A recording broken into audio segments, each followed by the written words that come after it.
and the tallying and verification at the constituencies where no commissioner is present. There is something very wrong in the way the persons who participate in the electoral process accept winning or losing. That's the problem. On the same day, President-elect William Ruto's defense team, led by senior counsel Fred Ngatia, urged the Supreme Court judges to dismiss the presidential petition, terming it fictional. Show us one Form 34A in the public portal, because that is where youth mutility landed, which differs with the hard copy at the polling station. Show us only one. Or show us a ballot box that people from outer space came and voted into, stuffed into it, and then all this hijacking in midair took place. There's no such evidence. In our humble and respectful view, Chief Justice, my lords, my ladies, the events of that day are basically an attempted but failed coup d'etat. On his part, Attorney General Kihara Kariuki, through his lawyer George Oraro, while making his submissions, told the Supreme Court that the visit by members of the National Security Council to the IEBC was not to intimidate the commissioners. He was sending a team to go and visit him and discuss the issue of security. That notwithstanding, the chairman pretends that this was an issue which he only came to know when he was informed by Professor Gulia. The three-day hearing at the Supreme Court came to a close on Friday, with lawyers representing Raila Odinga and other petitioners clashing with those of the IEBC during oral submissions based on a 178-page report by the Registrar of the Supreme Court on the ICT scrutiny, inspection, tallying and recount. At the material time, foreigners, including Ogodino, Vito, J. Carmago, Josio, were operating the system. Compare the logs Mr. Mugo has provided and what is found in the registrar. You will discover there is an apparent discrepancy on the face of those logs.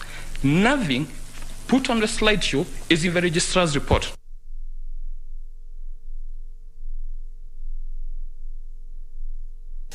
Now that's to call the battle of the legal minds. Now, after hearing the Raila Odinga and Martha Karua presidential petition for 3 days from Wednesday to Friday, the 7-judge bench of the Supreme Court retired to draw a verdict based on 9 key issues raised from the consolidated petition.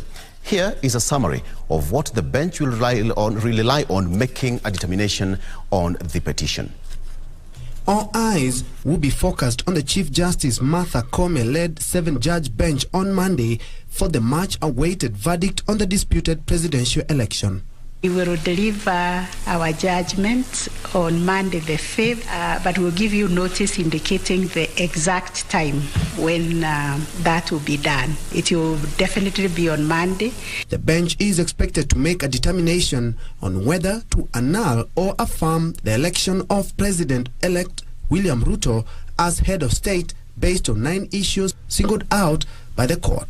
Among them is whether there was interference with uploading and transmission of Form 34A from polling stations to the IEBC public portal, and whether the declared president-elect attained 50% plus 1 vote of the vote cast in accordance with Article 138, subsection 4 of the Constitution. The judges will attempt to establish whether the IEBC website was compromised and if there was any interference with the transmission of results forms. We came across ballot boxes that did not have original or carbon copies of Form 34As. As required by law.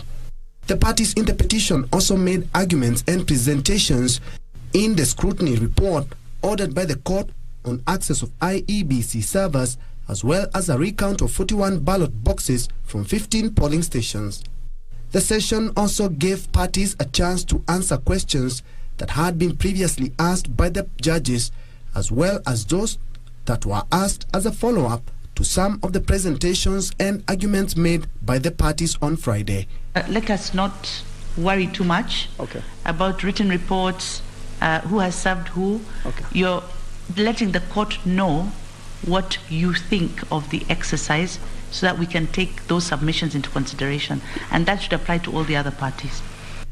The court will deliver a judgment on Monday as required by law, which is within 14 days since filing of the presidential petition. We thank you most sincerely for all the time and effort that you have put, and your patience, and putting up with some of our not very honorable conduct. We apologize for that, and we wish you good deliberations. Thank you. Now, the past few days have been a theater of unprecedented presidential election dispute brought before the Apex Court led by Chief Justice Martha Koome. Now, with the country's top legal minds laying bare the law in various petitions challenging the outcome of the August 9th general election, upcoming lawyers were also fronted to sharpen their legal darts amongst the high-profile legal minds. The three-day proceedings would see at least little-known lawyers such as Julie Soweto, Mahat Sumane, and Willis Otieno, who somehow stole the show from the senior counsels. My ladies and my lords, the first complaint and the... At least 88 lawyers represented parties involved in the 7th consolidated presidential petitions at the Supreme Court.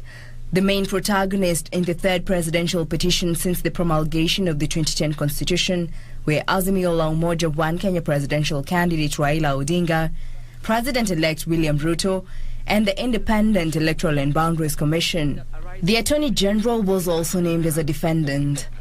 So the sanctimonious, self-righteous, pompous pontification of the so-called 4 commissioners are an afterthought. Representing the parties, they came armed with legal jargon, documents, election rigging claims, defense strategies, among others, making some stand out, with some appearing before the Supreme Court for the first time. He called both of them, and he was the only person who knew who the disco would land on. It could have been either of them. It could have been William Ruto, it could have been Raila Odinga. It fell on William Ruto and he says, voila, you are the president. Is that how we intend to choose our national executive? We've reduced it to Mimi's childhood game of picky, ponky, pacamielo disco. Counsel again. Yes, my lord. I did give you brotherly advice. Be careful. That language appears to be alien to this court. He declined and dishonored this court's order to give us information on the results transmission system. And one of the ways it protects the sovereignty of the people is to ensure that the will of the people in electing their representatives reflects what the people have voted it to be. Article 89, clause 1, it says there shall be 290 constituencies in the Republic of Kenya. And that is where the law contemplates that elections shall take place. But what happened on 9th of August is that we have submissions and averments that elections took place in 291 constituencies. The fundamental questions, my ladies, my lord, is where did this extra constituency come from? I will take you back to the registrar's report, whereby they searched between August, the entire month of May to August, for any deletion, removal, there was none. Then they searched for the entire August, whether those users accessed. The answer was none. I will adopt this report in entirety. Every ballot that was counted, it tallies with what was given to each of the candidates. But most importantly, the allegation the petitioners have made and have been running around with is that election results were being taken from one candidate and being added to another. That fact was not proven. This is their case. Where it is established that a state officer is subverting the Constitution and the rule of law, the court's hands are not shackled by procedural niceties. Please, Madam Chief Justice and honorable judges of this court, bite and bite for the glory of this court. Each polling station had its own unique kimskit And as we have shown, the 11,000 polling stations that we had complained were staged were transmitted all from one IP address. At the end of the day, after you clear through the fog, what were the issues that the chairman was being accused of? They do not meet the standards, I pray, that would be required for us to overturn the presidential elections in the general election of 2022 and send 14 million plus Kenyan voters back to the vote and spend immeasurable amounts in treasure. Lawyer Mahat Somane stood out as a guru in ICT. The document relating to Jose Camargo has come from the QR register, which is distributed to every polling station. Apio took an original Form 34A. He had the QR register and he took a picture of it. But one Willis Otieno was the man of the day, or would we say days, with his witty phrases and analogies. Remember the plumber in the bathroom? Once a plumber has fixed your bathroom, that plumber has no business being in your bathroom when you are showering. If you find him at that time, you tell him, "Get behind me, Satan," as was said in the book of Mark 8:33.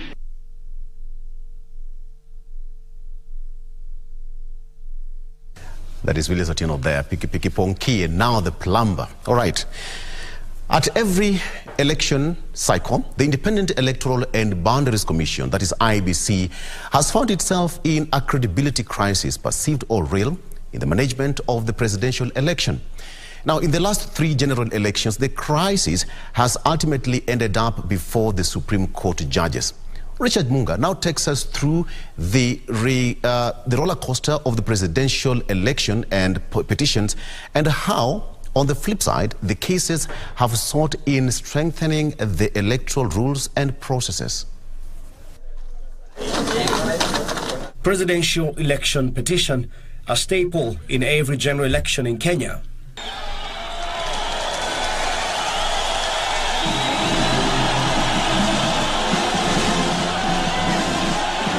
Following the promulgation of the current constitution in 2010, the Independent Electoral and Boundaries Commission, IEBC, was founded in 2011 with the mandate of independently conducting and supervising any referendum and election to any elective office or position established under the constitution.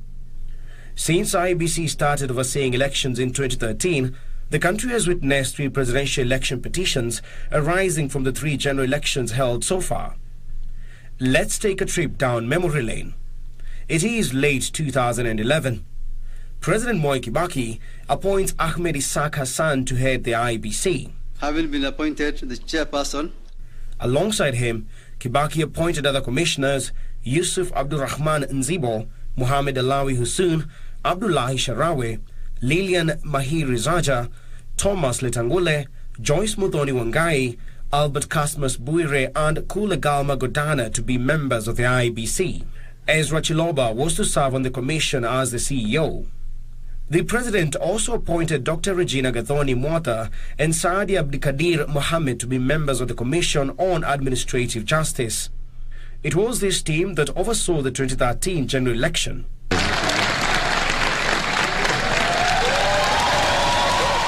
The outcome: Uhuru Kenyatta won the presidency, garnering 6,173,433 votes out of 12,333,667 in the March 4th general election, which is 50.03% of the votes cast.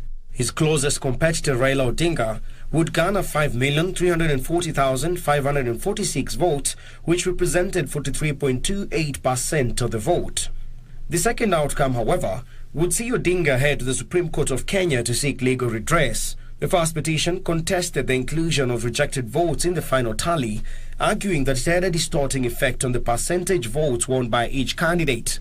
The second petition contested the manner in which the electoral process was conducted by the electoral management body, while the third one challenged the legality of the electoral management body's declaration of Uhuru Kenyatta as president-elect. It was argued that the presidential electoral process was so fundamentally flawed that it was impossible to ascertain whether the presidential results as declared were lawful. However, after the hearings, the court unanimously upheld the election of Uhuru Kenyatta as president and William Ruto as deputy president. The position of the Supreme Court of Kenya with regard to the treatment of the rejected votes in this situation was one that excludes the rejected votes in computing the overall election outcome. In their view, a rejected vote is a vote which is void, a vote that accords no advantage to any candidate. It cannot be used in the computation of determining the threshold of 50% plus 1. The fallout from the 2013 general election would see the Isaka San-led commission leave office, occasioned by days of street protests from Odinga's supporters, leading to the composition of a new commission. President Uhuru Kenyatta would appoint Wanyonyi Wafula Chebukati as the new IEBC chair. He was appointed alongside 6 other commissioners, namely Vice Chair Consolata Nkatha, Roslyn Akombe, Paul Kibiwot Kurgat, Abdi Gulie, Margaret Mochana and Boya Molu. Months later, the newly constituted commission would oversee the 2017 general election. Incumbent Uhuru Kenyatta would win a second term in office, garnering 8,223,369 votes compared to Raila Odinga's 6,822,812 votes. The Supreme Court would once again find itself in the spotlight after Odinga rejected the result, returning to the Supreme Court for legal redress. His lawyers had several issues, claiming the conduct of the 2017 presidential election violated the principles of a free and fair election, as well as the electoral process as set out in the Constitution, electoral laws and regulations, and that the respondent IEBC committed errors in voting, counting, and tabulation of results. In summary, when annulling the results of the 2017 presidential election by a majority of 42, the Supreme Court judges held that there were systemic and systematic irregularities and illegalities that prevented the election from standing. As a result of the foregoing, IEBC conducted a fresh election on October 26, 2017, whereupon the ruling party's candidate Uhuru Kenyatta was declared president. The aftermath of the election wouldn't be any better compared to the previous, with weeks of protest by the Odinga-led National Super Alliance coalition calling for the removal of Chebukati as the IEBC chair. He did not budge. However, Commissioner Roslyn Akombe was the first to leave office. In April 2018, Chebukati suspended CEO Ezra Chiloba over what he termed as gross misconduct at the commission, a suspension that would eventually lead to Chiloba getting fired. The development would see more changes at the commission as 3 commissioners, namely Vice Chair Consolata Nkatha, Paul Kurgat and Margaret Mochana, resigned. This would leave the commission with a lack of quorum. In 2021, at a time when political campaign mood ahead of the 2022 general election was picking up, Chebukati and IEBC would get a boost as President Kenyatta nominated and appointed 4 new commissioners, namely Juliana Cherera, Francis Mathenge Wanderi, Irene Masit and Justus Ebonyo, after they were cleared by the National Assembly. The commission geared up, ready to redeem itself after a tough run in the last 2 elections. This time around, Deputy President William Ruto would be running on a UDA ticket backed by the Kenya Kwanza Alliance against Raila Odinga of the Azimio la Umoja One Kenya coalition party.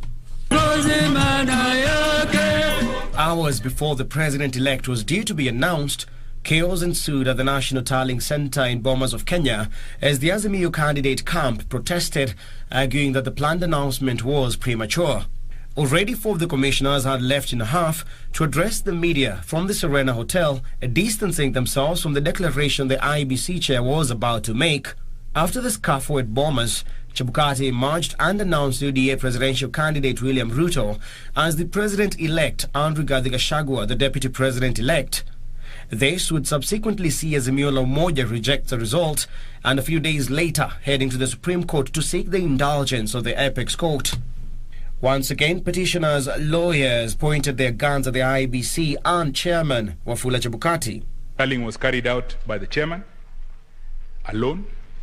At best, the chairman, Professor Gulie, and Mr. Marjan. A quick look at Section 5.1 of the IEBC Act would disclose that those 3 gentlemen, however eminent, are not the IEBC. I want the court to notice that 138(3)(c) is a responsibility on the commission. not on the chairman. So the first declaration of the result of the verified and the tallied counts is made by IEBC as a commission. I urge my lords and my ladies, the problems of IEBC and specifically the second respondent are systemic, as I've said. The court should consider the conduct of this second respondent, Wafula Chebukati. The common constant, they are the only commissioners who were in the 2017 general elections. They are the only commissioners who procured the elections technology.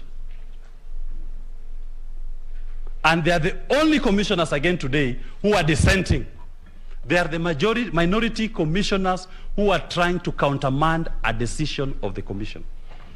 And on September 2nd, the court hearings came to an end. We will deliver our judgment on Monday the 5th, but we'll give you notice indicating the exact time when that will be done. It will definitely be on Monday.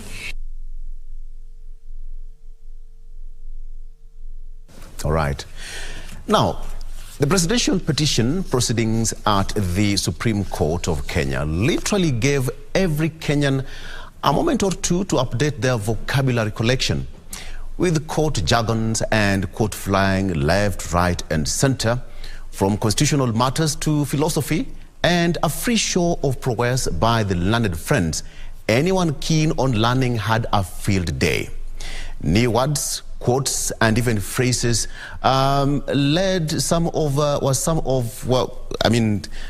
new phrases, quotes, and technical words were all up for grabs. And at this particular point, now let's take a look at some of these quotes that brought some light moment in an otherwise serious situation. Impunity must be punished. Impunity must be punished. And impunity unpunished breeds arrogance. And arrogance leads to arbitrary exercise of power. Where it is established that a state officer is subverting the Constitution and the rule of law, the court's hands are not shackled by procedural niceties. This is the beauty of this Wanjico Constitution that we have. It's transformative, and some people say it's a very overused word. But in these circumstances, it's ideal and can bite when occasion demands. The toothless bulldog is long dead and buried. Please, Madam Chief Justice and honorable judges of this court, bite and bite for the glory of this court. Once a plumber has fixed your bathroom, that plumber has no business being in your bathroom when you're showering. If you find him at that time, you tell him, get behind me, Satan. Men and women who run for office in this country must accept that it is possible to win. Indeed, it is even more likely to lose, because typically an election involves more than two people, and the chances of the losers being more than the winner are very high. Until we accept that, we are going to be harming the country, we are going to be harming our institutions, we are going to be hurting independent institutions and individuals who work in those institutions. Kenyans who give a lot, ask for nothing, and get to be denigrated in the hallowed halls of this court. A child from humble origin ought to aspire one day to be a Chief Justice of this country. A child of very humble origin ought to aspire to be a top surgeon in this country. I say all this because, in all fairness, unless we show hope and opportunity to all, then we'll be missing an important aspect of our growth. Considering that there is an entitlement is to engage in an illusion. That illusion ought to be replaced by reality. Reality is that it is voters who make their choice. And once voters have made their choice, let us inculcate a culture that my brothers and sisters on this side are now used to. We walk to our court, we may think the law is on our side, we may think we are entitled to victory, but we accept the verdict of the court because much as we may think we are eloquent litigators, the final word is always with the court. An election is an event. You're going to the ballot, you're going to cast your vote, and you're hoping that your vote counts. We shouldn't be in a position where we hope that our votes count. We should be in a position where we know our votes count. The court appreciates very deeply in that any order has consequences, and those consequences must be consequences that can be contained in our democratic and constitutional process. The Supreme Court cannot act in vain. It cannot act so as that the judgment should read like a learned legal article. The Supreme Court always acts so that it can defend democracy and the rule of law and constitutionalism in a practical and enforceable way. The sanctimonious, self-righteous, pompous pontification of the so-called 4 commissioners are an afterthought. They are a complete and total afterthought, and should be seen as that. Because of the deficiency of trust in this country, ballot ballots can only be opened on the eve of the elections to avoid a situation where IEBC is accused of having interfered or in any way manipulated the ballot papers. When we make these allegations in our election petitions, perhaps we need to also ask ourselves if we have done that which the law contemplates of us.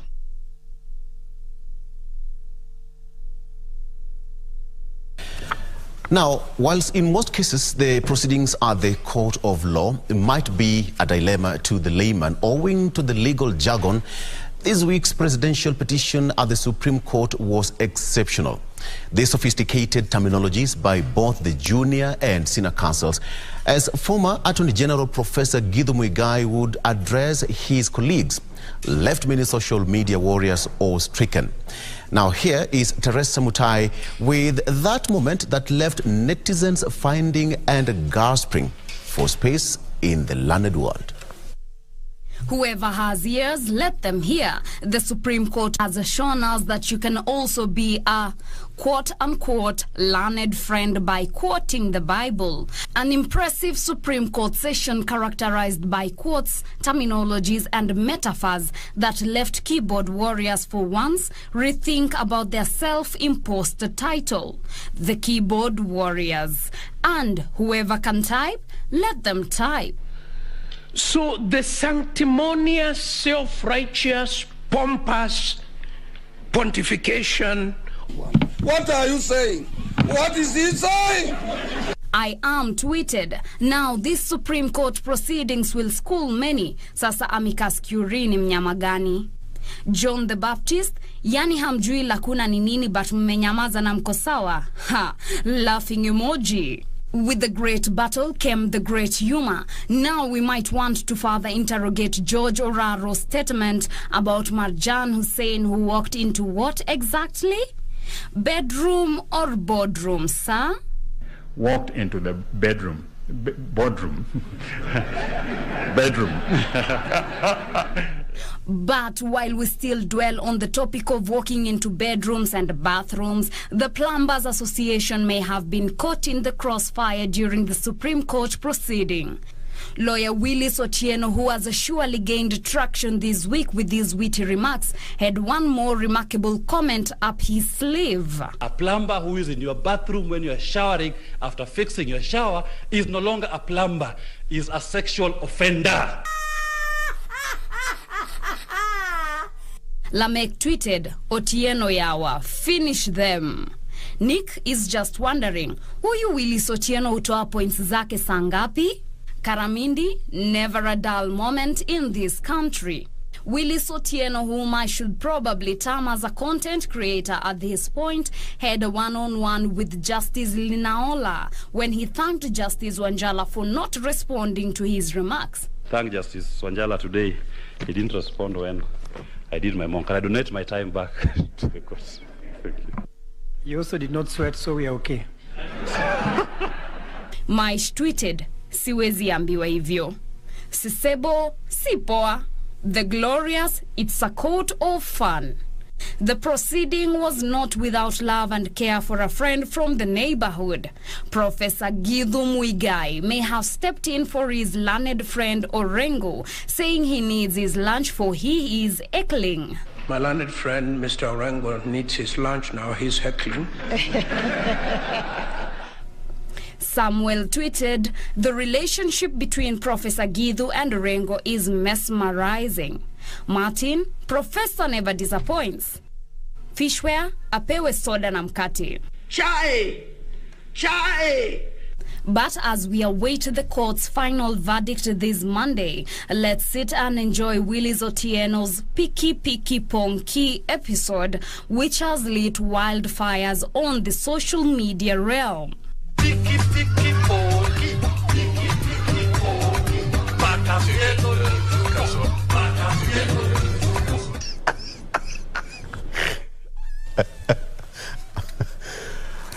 Teresa Mutahi, you win.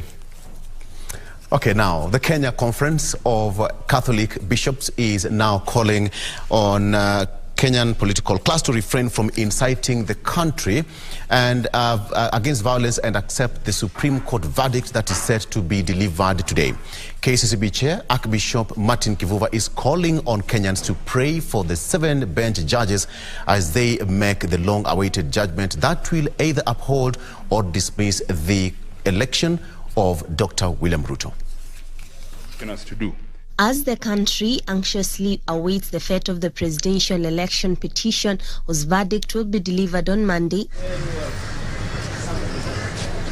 the Kenya Conference of Catholic Bishops is confident that Kenyans will exercise democratic maturity, however the court rules. Kuna tetezi eti kwamba sehemu fulani zitakuwa na ni hotspot. I want to challenge ourselves again. Tuseme that is not true, it is not you. Na kukwambia ukiulizwa na mtu leo utatupa jiwe, asamia tutupela nini? Na ni Kenya yetu naendelea kujenga. KCCB wants the political class to exercise decorum, maintain sobriety and accept the outcome of the ruling and refrain from inciting Kenyans to violence. It's a very important moment. Don't be persuaded by any political or any group at all kuingia makundi ya kuleta hali ya upotovu wa amani nchi yetu. Tuweze kuendelea, watoto wasome, tupate mishahara. KCCB Chairperson Martin Kivuva is calling on the country to support the judiciary through prayers for the 7 bench judge so that they may exercise discernment as they make the ruling. Tukae kando siku ya leo na ya kesho, tukifanya kazi na huku tukitenga masaa rasmi ya kuombea busara ya hawa majaji wetu. It's not a small matter. Kivuva has further lauded tolerance displayed by Kenyans throughout the electioneering period. He has, however, reiterated the need to stay in that path as the country awaits the Supreme Court ruling.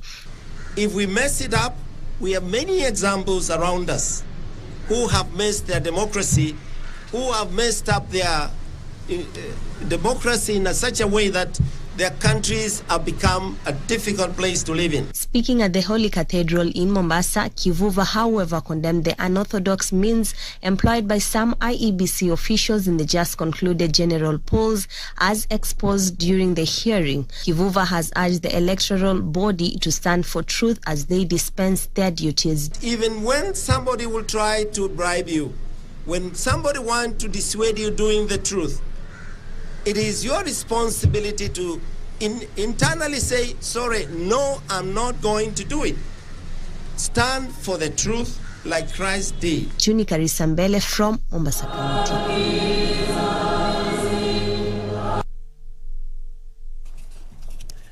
All right, and President-elect Dr. William Ruto has assured that he will respect the outcome, he will respect the verdict of the presidential petition challenging his win. While speaking on Sunday during the interdenominational church service at Lamudiak High School grounds in Njoro, Nakuru County, the Deputy President also urged Kenyans across the country to respect the outcome of the ruling and maintain peace.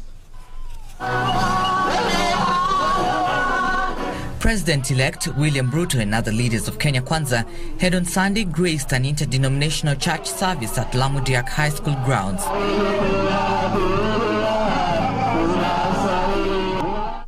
Ruto noting that every Kenyan, regardless of their status, has to respect the rule of law if the country is to move forward. Hakuna njia ingine ya kupeleka Kenya mbele. Hakuna njia ingine ya kuleta heshima na maendeleo katika taifa letu la Kenya. Ni kila mtu afuate sheria. Na hiyo kufuata sheria itaanza na mimi na wale wote. Ndio kila mtu ajue ya kwamba kuna sheria katika taifa letu la Kenya, na hiyo sheria ndio inaleta usawa. The president-elect assured that he will respect the decision of the seven-judge bench, who on Friday retreated to write a ruling on the presidential petition that was before it, saying Kenya is guided by the rule of law. Mahakama ya upeo itatoa uamuzi wake. Kwa sababu sisi ni nchi ya kufuata sheria, pia tutaheshimu uamuzi wa mahakama ya upeo. Hivyo ndivyo tutakavyokuwa na nchi ambayo itakuwa ni nchi ya Wakenya wote. Na hakuna Mkenya mkubwa na mdogo. Wakenya wote ni kiwango kimoja chini ya sheria na katiba yetu ya Kenya. Ruto also commended Kenyans for maintaining peace after the 9th of August general elections. Sisi wote kama wakaaji hasa wa bonde hii la Ufa tunashukuru Mungu sana kwa sababu watu wengi katika taifa letu la Kenya walikuwa wanataka kujua ni nini itafanyika katika bonde hii la Ufa, kwa sababu manabii wa uongo walikuwa wengi. Lakini kwa sababu tunamwabudu Mungu aliye hai, bonde la Ufa iko na amani na Kenya iko na amani. Leaders who accompanied him expressed gratitude to the people of Nakuru for believing and voting for Kenya Kwanza leaders. Tulikuwa hapa Njolo na tukakuwa na mazungumzo marefu na hawa wakaaji, na tukawaomba kwa heshima wakupatie kura na utakuja kuwafanyia kazi. Watu wa Njoro, ningetaka nichukue nafasi hii kusema asante sana. Asanteni sana. Wametushikilia tumefika hapa. What now they expect from us is service delivery. Wanataka tuwafanyie kazi. Kuna pahali ingine Kenya or any other election ya kwamba watu watauza ukabila ndio wapate kura. Na watu wa Njoro ndio mumefunza sisi viongozi ya kwamba mtu anaweza uza sera, mununue sera bila kuangalia kabila.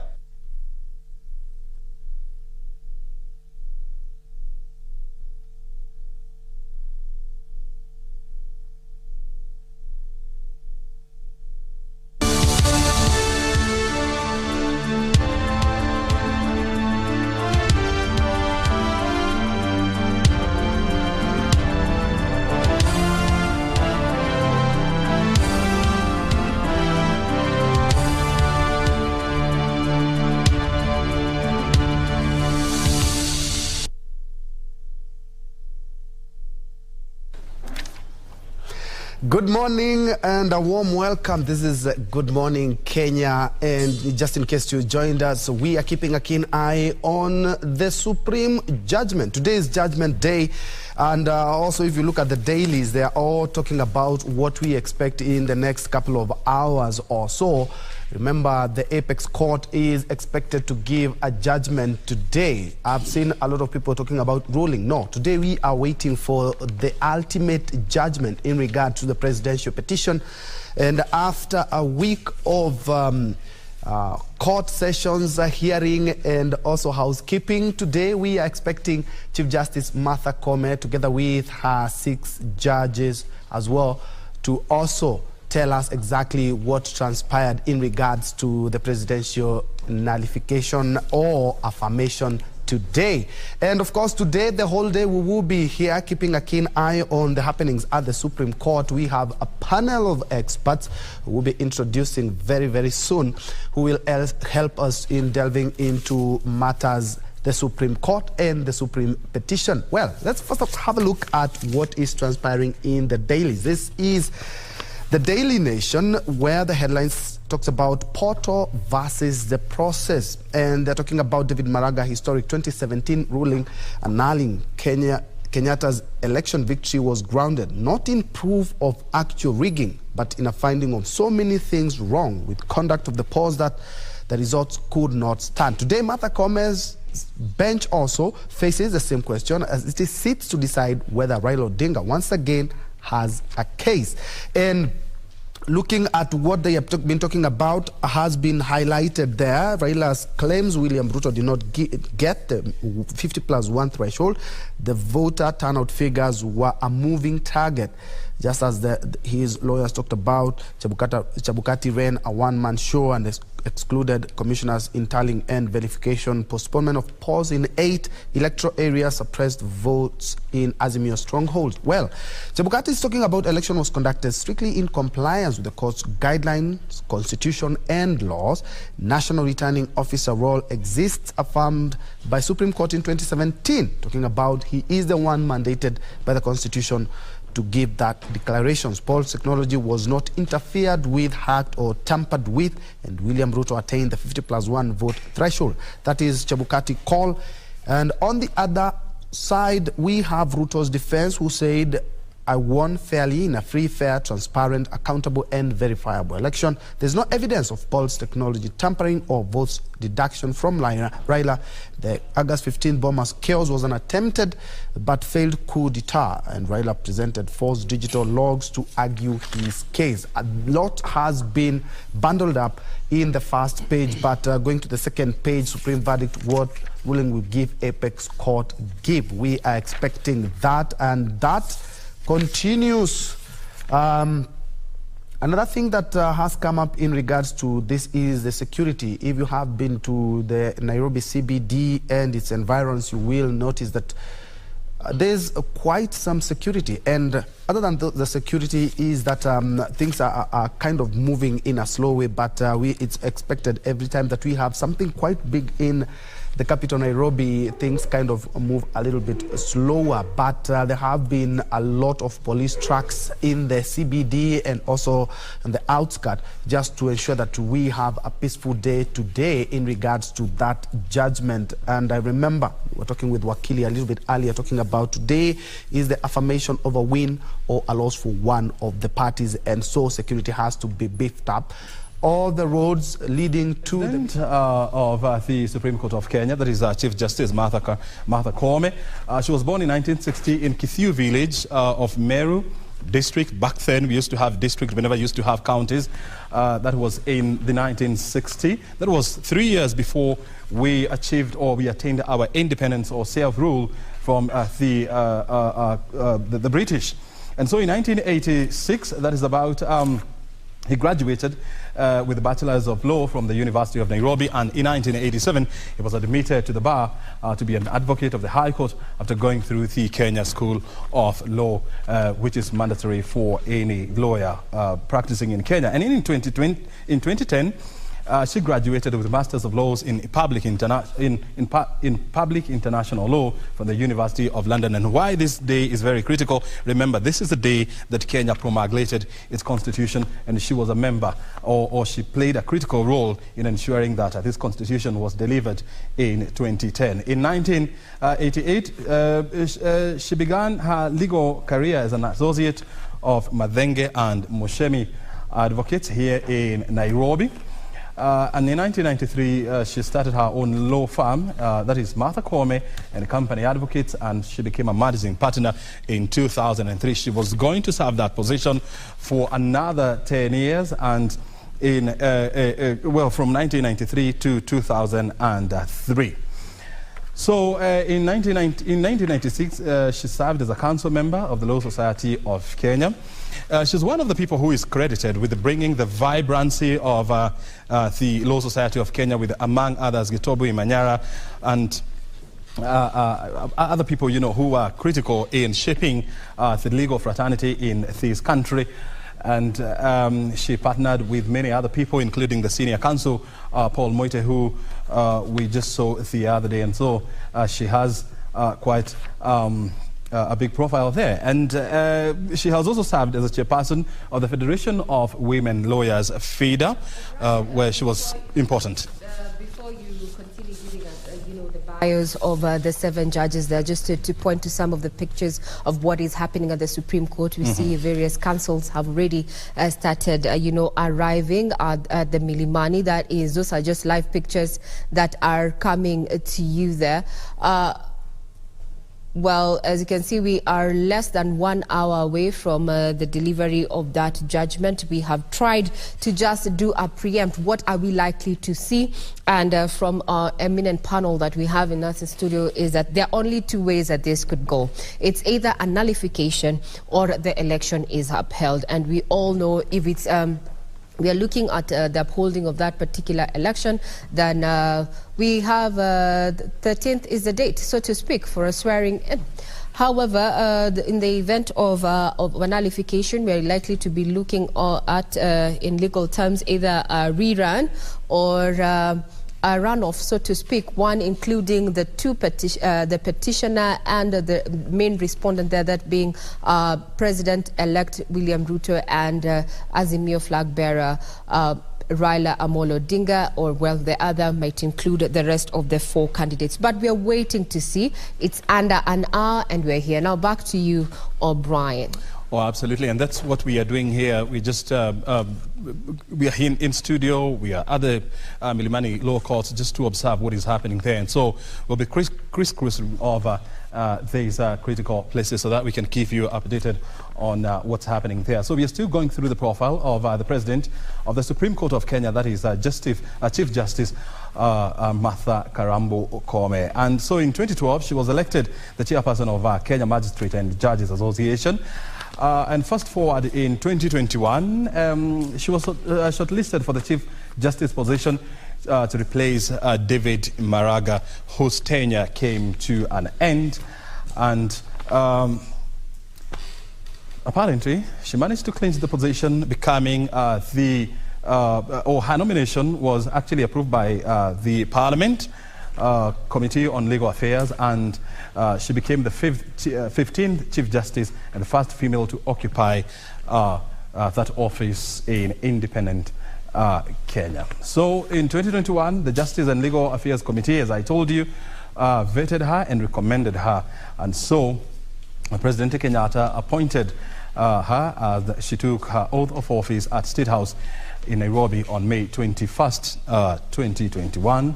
And in the same year, that is May 24, 2021, she assumed office at a ceremony that was held at the Supreme Court building. So that is a brief of the Chief Justice Martha Karambu Koome, who is the President of the Supreme Court of Kenya. Let's now go to the other lady who is critical in today's decision, and we are talking about none other than the Deputy Chief Justice of Kenya. That is who? Very good. Philomena Mwilu. She was born in 1958 and her career spans for over 35 years.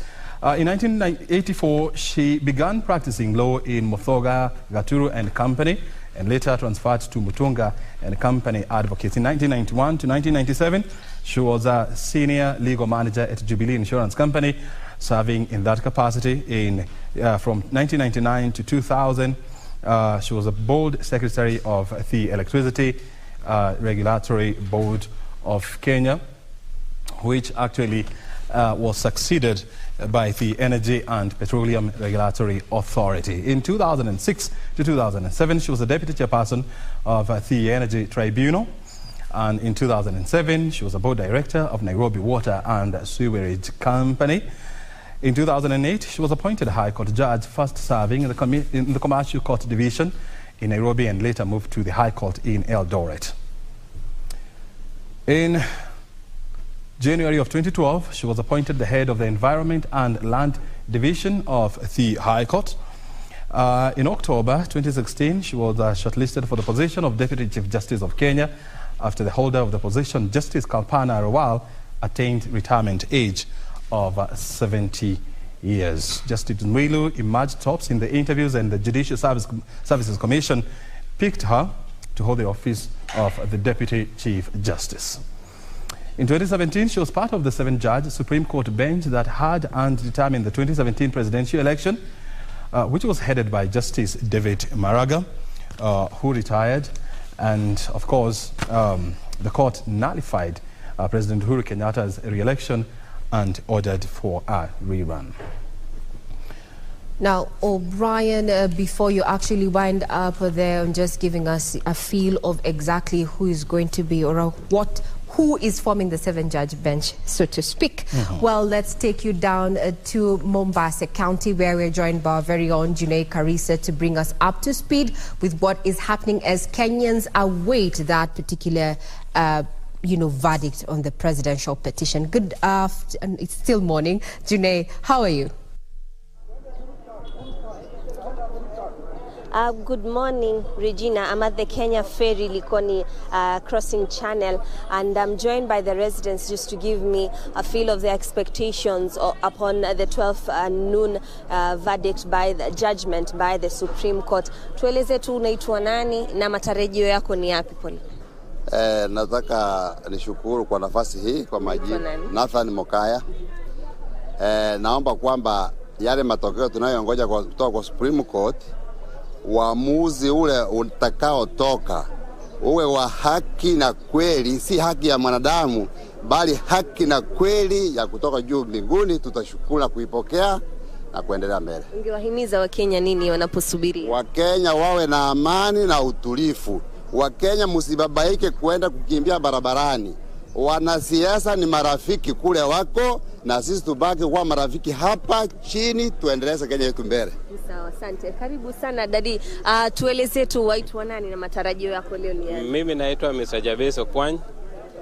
Kulingana na matarajio yangu kutokana na hii kesi ambayo iko kwa koti, sisi kama wapiga kura tutaipokea vile itatokea. Mtu yeyote ambaye atatangazwa kwamba ameshinda, sisi ni Wanakenya tunataka tufanya na yeye. Wengine una vipengele vidogo ambavyo ungependa Supreme Court kwenye judgment iweze kugusia? Mimi ningependa ya koti kuu ya Supreme Court ya kwamba they should follow the haki, the rightness of the court. Wasijudge bila weighing other side, lakini the justice, we all need is only the justice to be done to the Kenyans. Asante. Kwa rai pengine wakaaji wa Mombasa wanaposubiria? You know, Mombasa is a peacemaking town. Always we believe in peace, and whatever shall come out, we shall simply exercise our peace as usual. Asante sana. Yeah. Dadi, waitwa nani pengine na leo hii matarajio yako? Je, una vipengele ambavyo ungetaka ile judgment iweze kugusia? Yes, kwa jina naitwa Mohamed Ahmed Hassan, na hudumu kama Secretary General wa National Kenya kitaifa kwa madaktari wa tiba za kiasili Kenya. Kwa ujumla matarajio ambayo nayatarajia leo ni matarajio ya ule ushindi ambao uko wazi. Kwa hivyo ningependa mahakama isiangalie kipengele chochote ambacho ni cha kuridhisha wananchi, isipokuwa iangalie uhaki na usawa. Pale uhaki uko na usawa, basi itekeleze. Wakaaji ungewaraji? Wakaaji ningewarai wawe watulivu na wakubali sheria na katiba ya nchi. Yes. Asante mzee wangu. Nimalizia naangalia tu kamera iliyoko mbele yako. Kipengele, nipe story. Kipengele kipi? Mimi kwa majina naitwa Malik Chelimo, mzaliwa Trans Nzoia, mkazi wa Mombasa toka 2013. Na Mombasa kwa hakika ni mji wa amani. Na kile tunachotarajia kutoka kwa Supreme Court, tulee tu haki na tuendelee kuwa na amani. Kuna kipengele ni kipi ambacho ungependa kiangaziwe zaidi? Kile ningependa kiangaziwe sana especially hii mambo after every 5 years tunarudi kwa mambo na kesi. tungetaka hiyo kitu hiyo kidonda sugu itolewe kabisa. Kama ni uchaguzi utakafanyika ifanyike bila mambo zingine.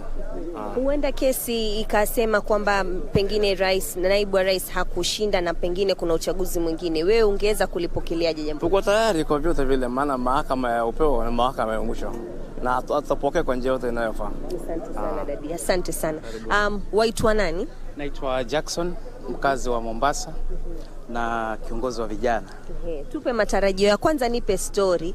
Vipengele gani ama ni kipi ambacho unaona kinafaa kuangaziwa zaidi kwenye ile judgment itakayotolewa? Commission ya IBC. Mimi sina shaka mahakama ya juu itafanya kazi yake na itatoa uamuzi kulingana na sheria.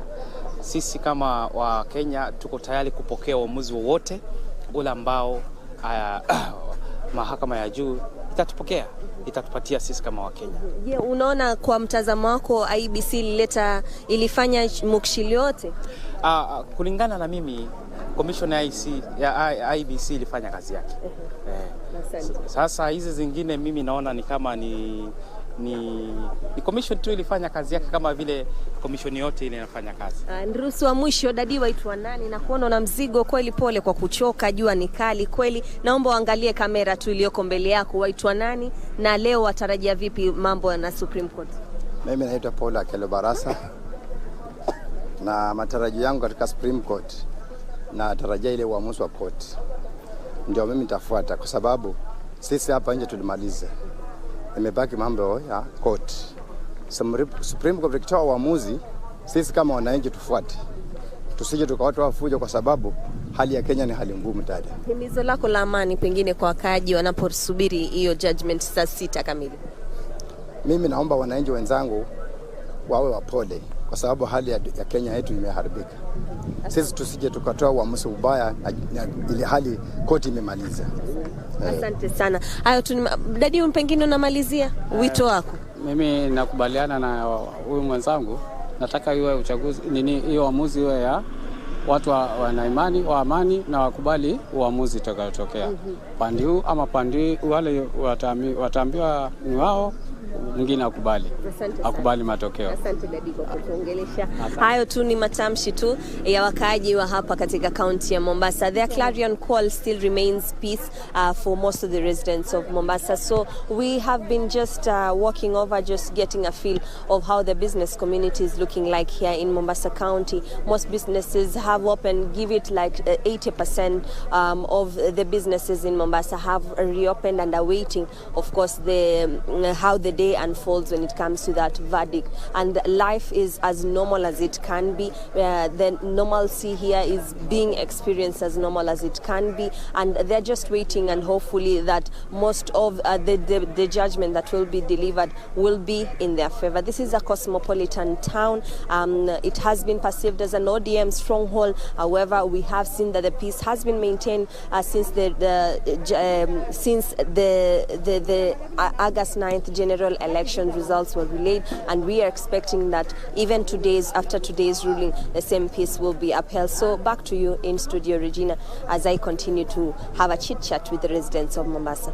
Thank you very much, Junaid, there, just giving us a brief in regard to what is happening down in County 001. The Kenyans even imploring on their brothers and sisters to continue maintaining peace, a peace that we have witnessed since August 15th there, when we had Wafula Chebukati, the IBC chair, actually pronounce, or rather make the declaration that made that William Samoei Ruto is president-elect. Now we cross over to County 027 in Uasin Gishu, precisely Eldoret, where you can see on our screens there that's our reporter Timothy Kipnusu, who is ready to bring us up to speed with what is happening in Eldoret. Good morning, Timothy. How are things down in Eldoret?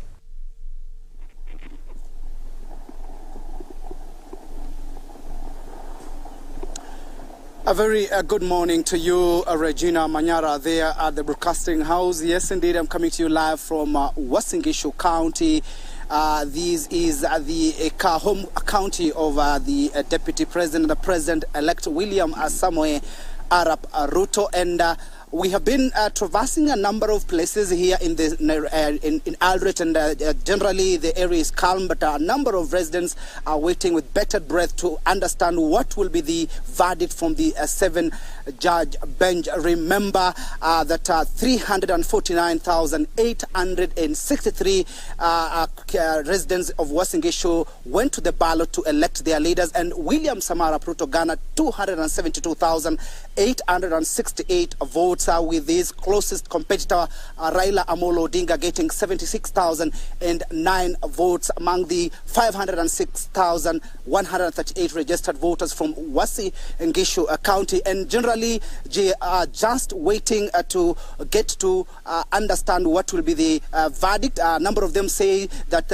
whatever the judgment that will be given by the IEBC, they will really welcome and continue with their lives, as this is a time when economy, they're crying about the economy, the cost of living, and they want leaders to get to their office and start working. And joining me is the Catholic Bishop Dominic Kimingich. And I understand they had a meeting with the spiritual leaders, perhaps to give a message to Kenyans about just embracing peace. Many thanks indeed for joining us, Bishop. What is your assessment of the 7-judge bench and how things are panning out? We are all waiting with a lot of expectation that the 7-judge bench will definitely deliver their judgment in accordance with the facts and the truth. And that is what we expect from them, that they will make a decision which is really based on the real facts and on the truth. And this is also what our people are expecting, because that's the only way in which people will be able also to accept whatever judgment they will make, and they will want to move forward with their lives. So we are waiting eagerly for that judgment, and as you have mentioned here in Uasin Gishu, the people really are waiting eagerly because they want to hear that decision and be able to continue with their lives. Yes. But perhaps what's your message to Kenyans? Actually, the Uasin Gishu County, remembering that it was mentioned as a hotspot area. Generally, when election was announced, William Ruto was announced as the president-elect. We saw those calm, even in other counties. Perhaps what's your message to people of Uasin Gishu, whichever the outcome from the 7-judge bench? Well, what I would like to urge our people is to continue with the same peace. We voted peacefully.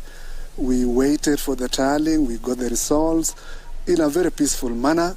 So we want to maintain that peace, because there's no point, there's no reason why people should say this is a hot spot. Let it be a hot spot of peace, not a place where people will cause chaos or anything like that. As you already know, even the president-elect himself said he will accept whatever verdict will be said. So I think that is very important for our people, to remain calm. After all, these elections will come and go, and we'll continue with our lives. So my message is that let us maintain our peace, let us maintain our calmness, let us continue with our lives as we wait for the verdict. Yes. Perhaps your message to the Independent Electoral and Boundaries Commission, because anytime we go to the election, we always have a number of leaders poking holes on the electoral process. What is your message to the IEBC, and of course being an independent body that conducts election in Kenya? Well, being an independent body, I believe IECB tried to do their best. Of course, just like any other institution, any other body, there's nobody who is perfect. And also using all these, even you rely on so many other people, they rely on technology. So definitely there could be some mistakes here and there. But as an independent body, we have to respect IECB.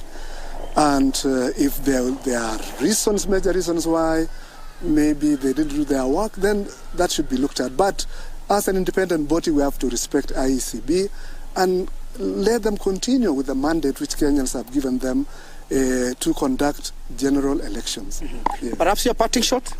Well, let us remain peaceful. Let us wait calmly. It will be in the next 1 hour or two. We will know the verdict, whether the president-elect now will be declared the winner and he will continue now to be the 5th president of Kenya. Or if there's any contrary decision, we'll wait and see. Yes, but for us as Kenyans, let us remember that we are Kenyans. We have to maintain our unity. We are one family. We are one nation. Let us not allow all these things to divide us or to bring any animosity between our people. Let us live together and continue with our lives together.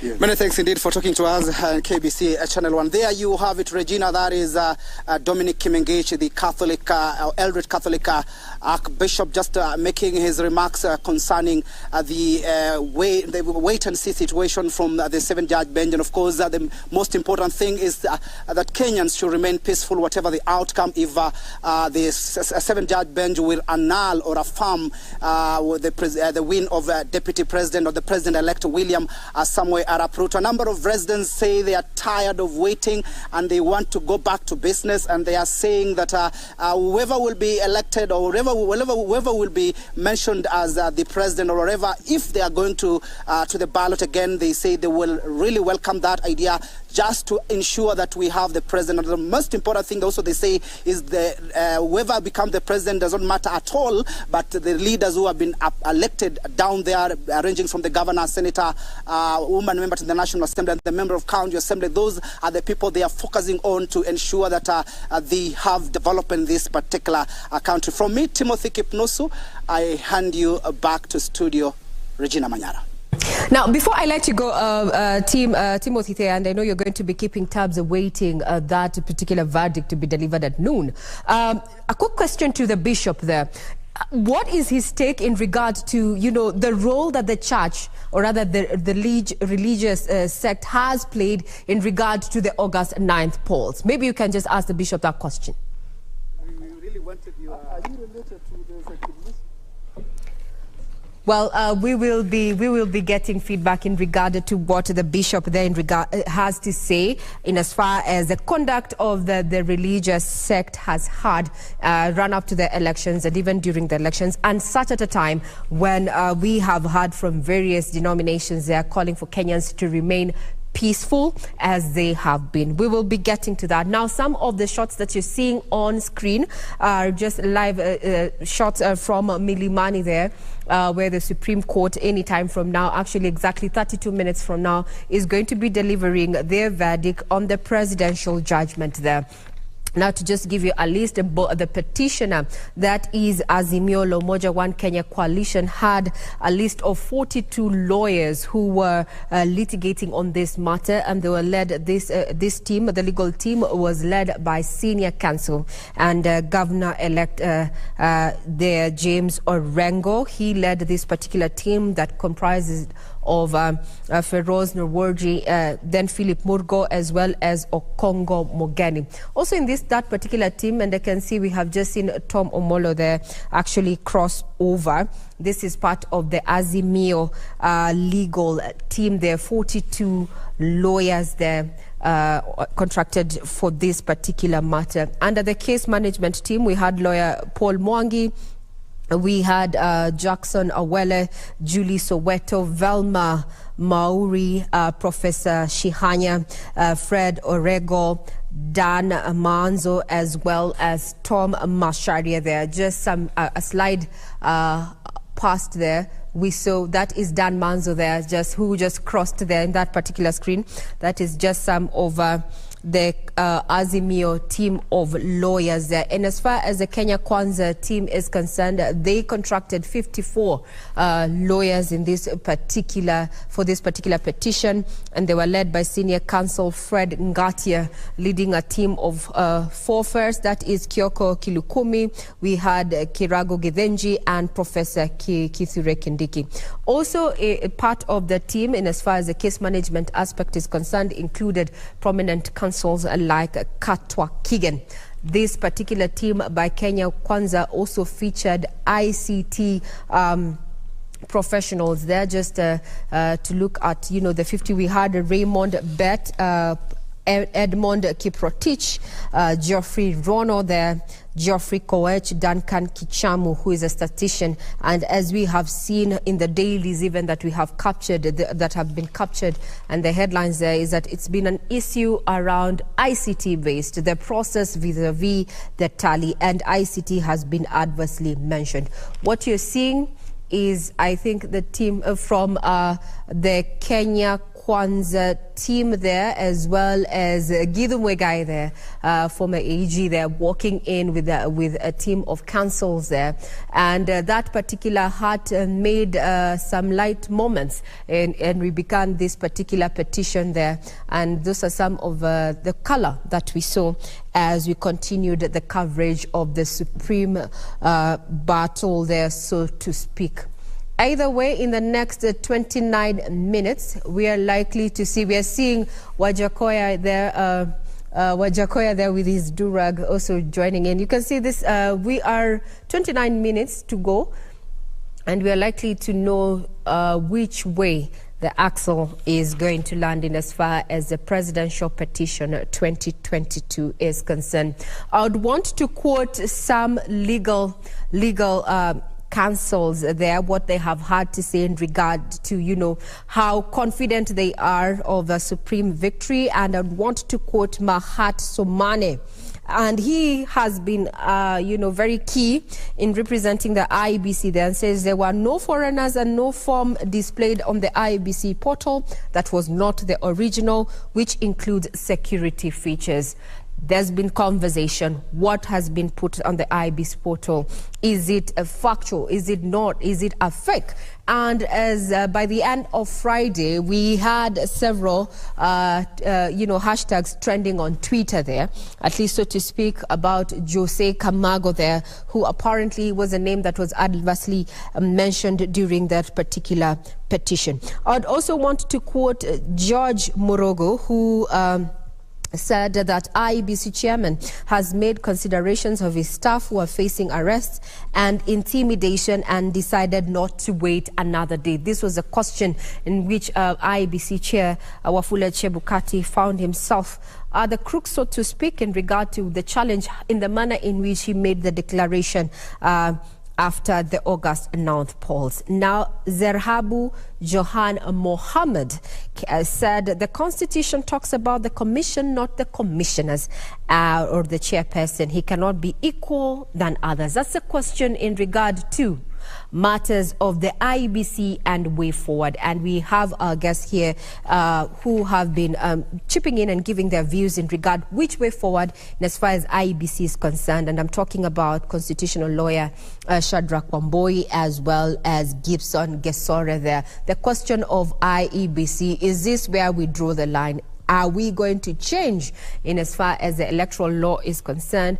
After we saw what happened, we have 4 dissenting commissioners. We have a chairperson who, though criminal charges have not been leveled against them, there's been talk around, especially with the petitioner, saying that he should be found culpable of malpractice and that. But by end of today, that is exactly 26 minutes from now, we will know the direction in which we'll take in as far as the August 9th petition is concerned. From the screen, security is quite beefed up at Milimani, as you can see there. And also, there was a communication made earlier in regard to the roads that are going to be blocked, just to ensure that this particular process runs simultaneously and seamlessly there. And it was made public, and including KBC Channel 1 actually carried that story to just enable you as a Kenyan citizen go by your duties, being asked to remain peaceful and calm as we let the 7-judge bench there, led by none other than Chief Justice Martha Koome, tell us which direction the presidential petition is going to take. And just to bring back this conversation back to studio, and I'd want to engage our 2 guests here just as we wait to see if there's any activity that we are likely to see from the screens that you're seeing. First one, we showed you that this was a security, the Supreme Court, where is going to be has been sitting for the last 14 days or so. Pre-trial, deciding what key issues are going to be decided. They settled on the 8th, and now there are only 2 options. It's either a nullification or a validation, upholding the elections as well. And each have ramifications in as far as leadership and governance of this country is concerned. What you're seeing is that it's down to 24 minutes before we have the Supreme Court session on, where we're waiting to have that verdict given there. From the screens, you can see councils continue getting into the chambers there.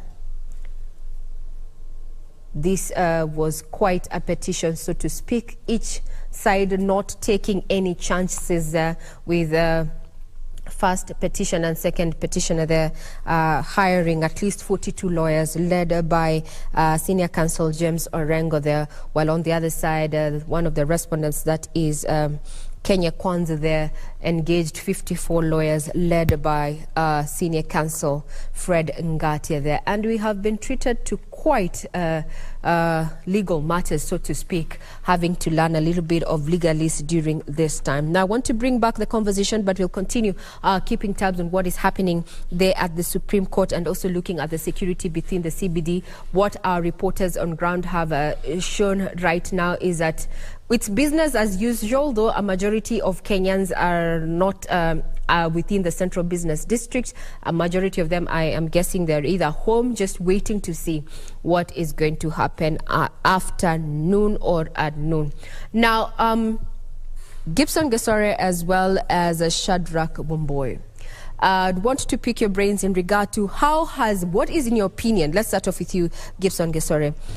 What is your opinion of how the media has carried itself during the coverage of the August polls up to now, as we speak?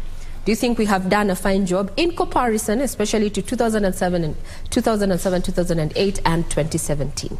Gesore, let's start off with you. Thank you so much, Regina. That's a very interesting question.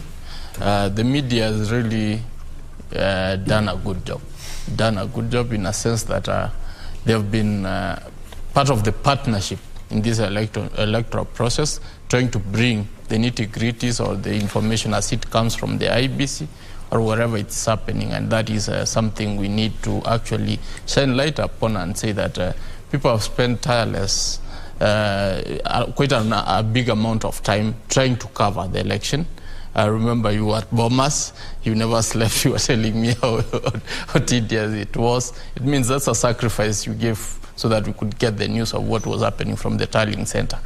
And there were several journalists across the country, both local and international, who really burned their midnight oil to actually bring to Kenyans what is happening and where it's happening from. And looking at that sense of patriotism, that sense of being alive to duty is something which we need to commend you for.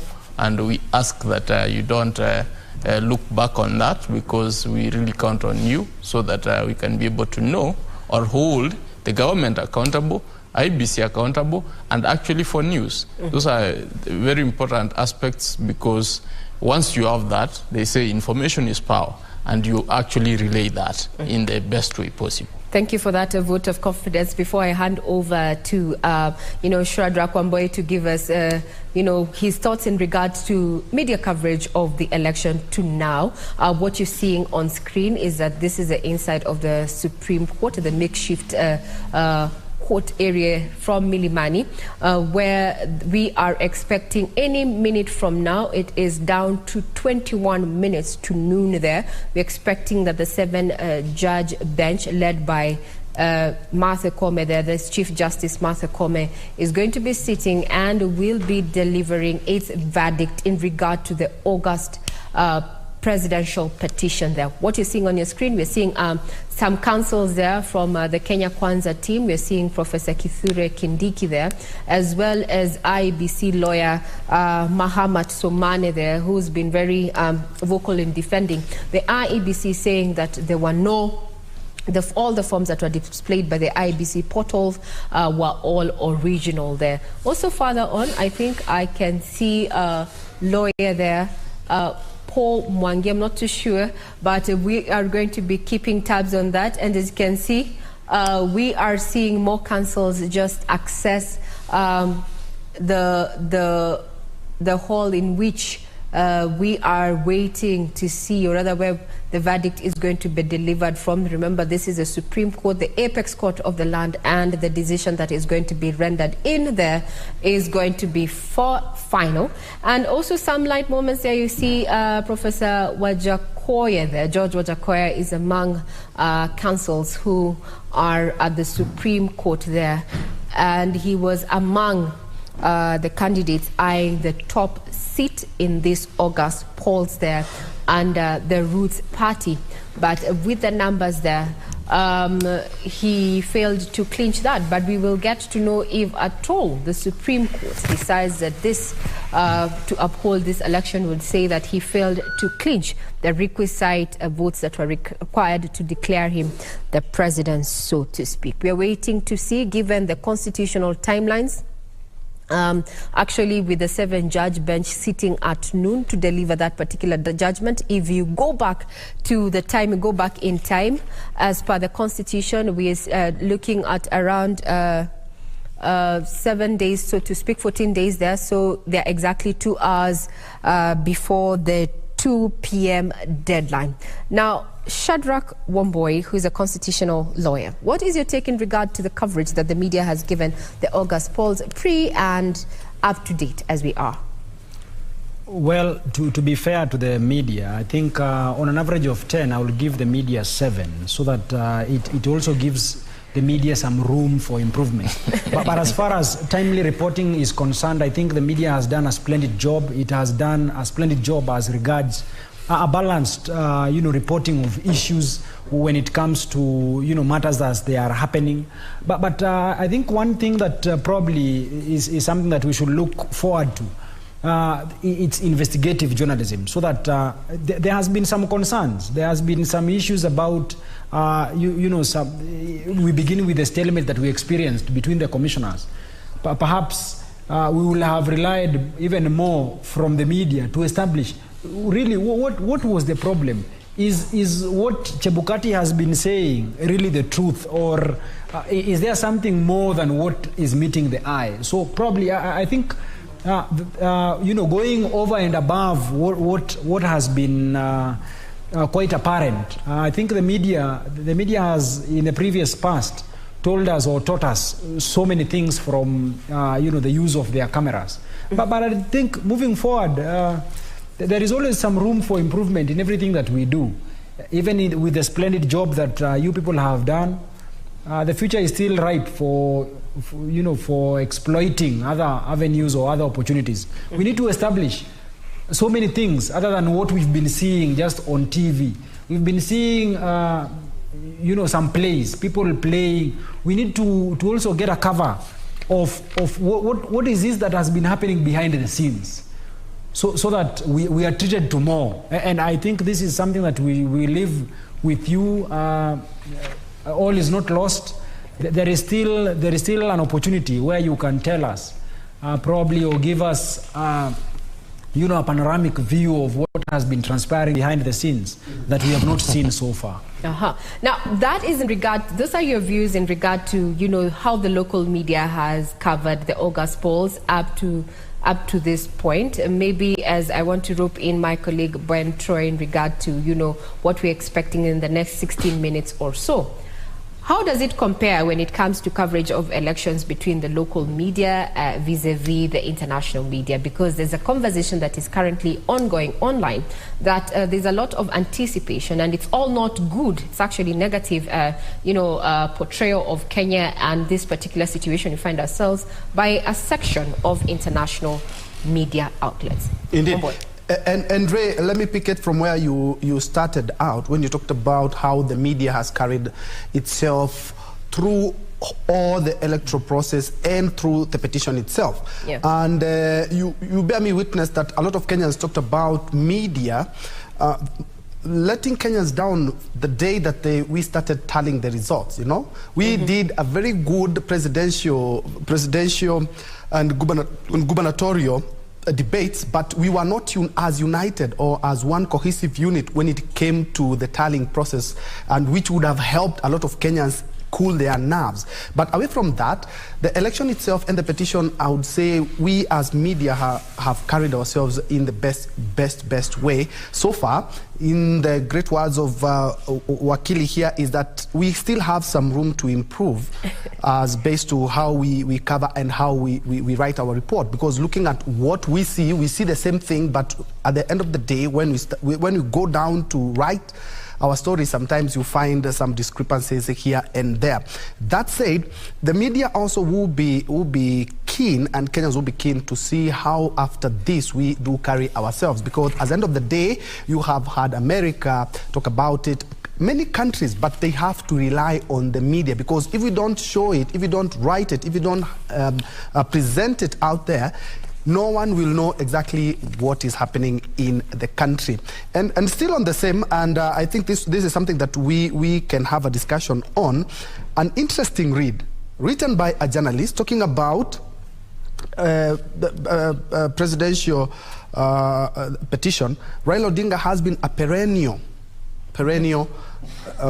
petitioner when it comes to this, and that person is arguing no matter how this goes, either his way or not, he will be credited in fighting the fight and actually trying to solidify our democracy. I don't know how Wakili Gisore you view this, but at the end of the day, despite his hits and misses, because he's had some wins and some losses as well, is that he has enabled Kenya to be a democratic country, and also single out some of the things, because in 2017, what the Apex Court talked about are some of the things that we have been able to implement in our 2022 politics. And at the end of the day, win or lose, it still be credited in solidifying our democracy. Sorry. I think, Bentro, I want to thank you for raising that issue about Raila Amolo Odinga. Raila Amolo Odinga is one person who has serious temerity for democracy, if I might say that, because look at the man, look at his journey. This man has been in prison, came out, fought for the 1992 liberation. That succeeded. We appealed Section 2A, and then turns back and joins Moi's government, and then turns to throw Moi's government out, or his choice, giving rise to another liberation, whereby we had change of power. Then fast forward, we come to the 2005 referendum, where he had to actually leave government and champion our cause towards liberating Kenyans through a new constitution, which had dragged on for too long. So we saw his hand in all this process. We saw it in 2007, when the election went sideways. He was able and willing to share the government, as opposed to contrary views, which were telling him you shouldn't share anything, you won. If he was somebody bad, he could not have reneged on that. He actually stands out as a statesman and says, Kenya first. I choose Kenya. I fought for this because I love Kenya, because I want to see a better Kenya. So if sharing the government with Moi Kibaki is something which is going to give us prosperity, is what I will do. And that happened. We ended up having the 2010 constitution, which is very robust, which we are enjoying. He has actually even gone in to bolster that particular constitution by going to court severally to test the limits, to actually be able to portray that this constitution has got to be tested to every end, so that we can be able to have a better country. In 2013, he was in court. He lost. And I said, okay, we will obey. Come 2017, he actually succeeded. He succeeded in the petition, and he ended up joining government, or having a handshake for purposes of Kenya. For purposes of Kenya, he did an handshake for continuity, because the economy was not been doing well for the longest time. So for purposes of Kenya, he actually was able to do an handshake. And then he's again in 2022 in court. If we can quote him today, he said, it's not about me. It's about fostering democracy, which is if there is anything we can credit the man, is that he's a democratic Kenyan, and he's actually a person who is out for the good of Kenya. And that in itself embodies a man who has done much more than any other president, because nobody has been able, amongst the presidents who have led Kenya, you've not seen anybody stand strongly for Kenya.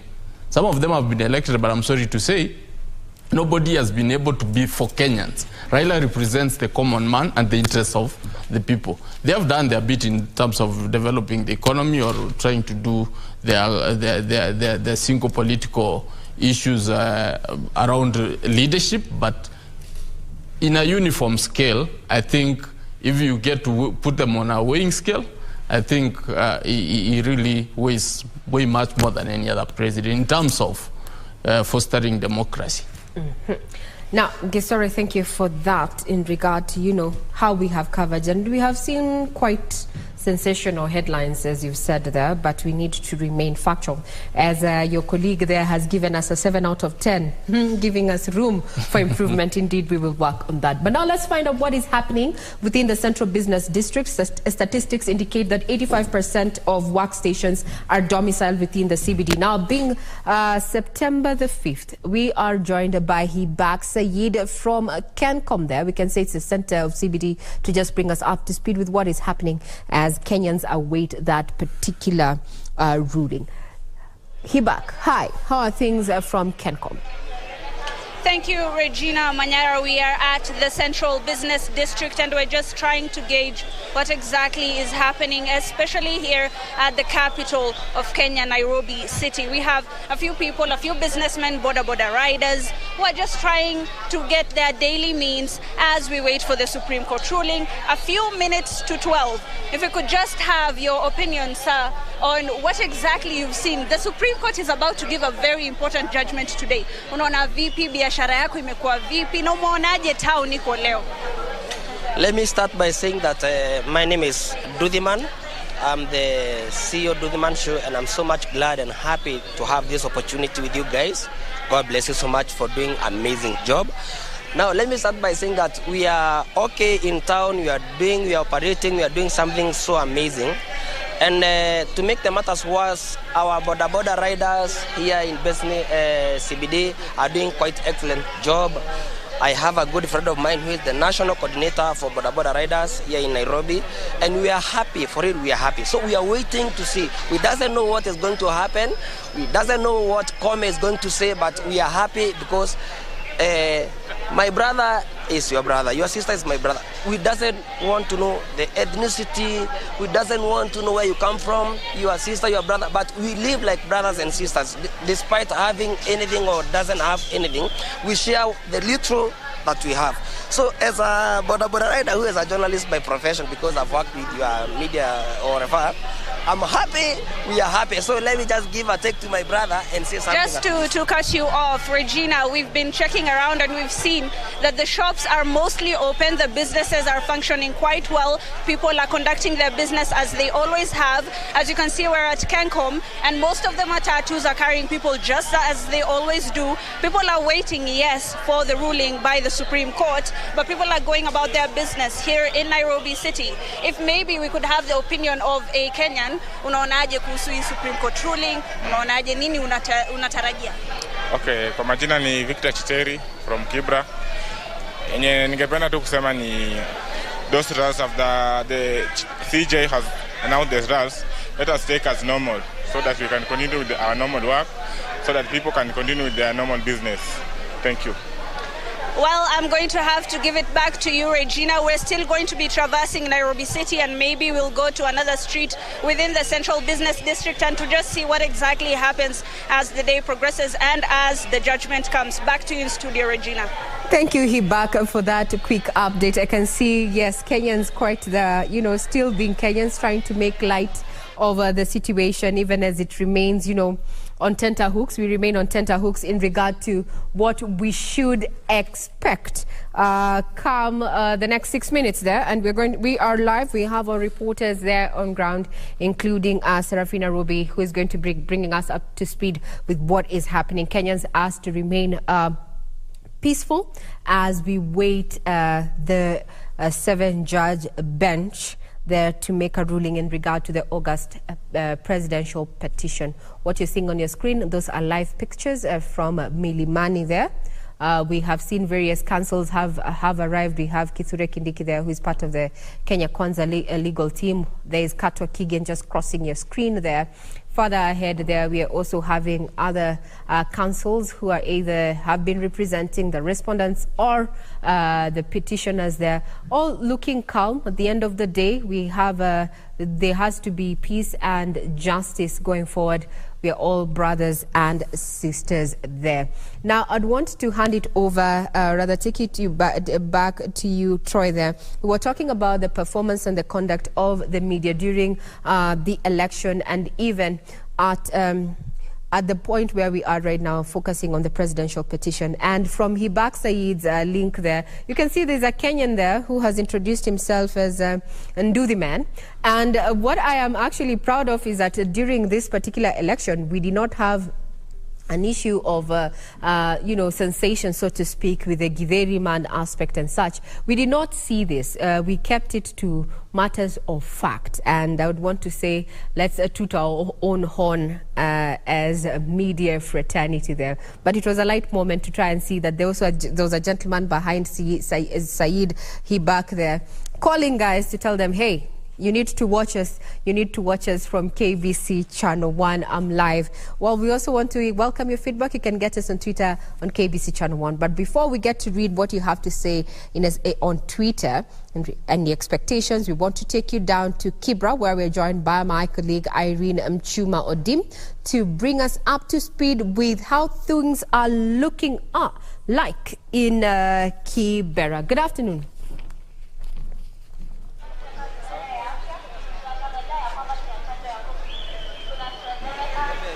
Representing the country.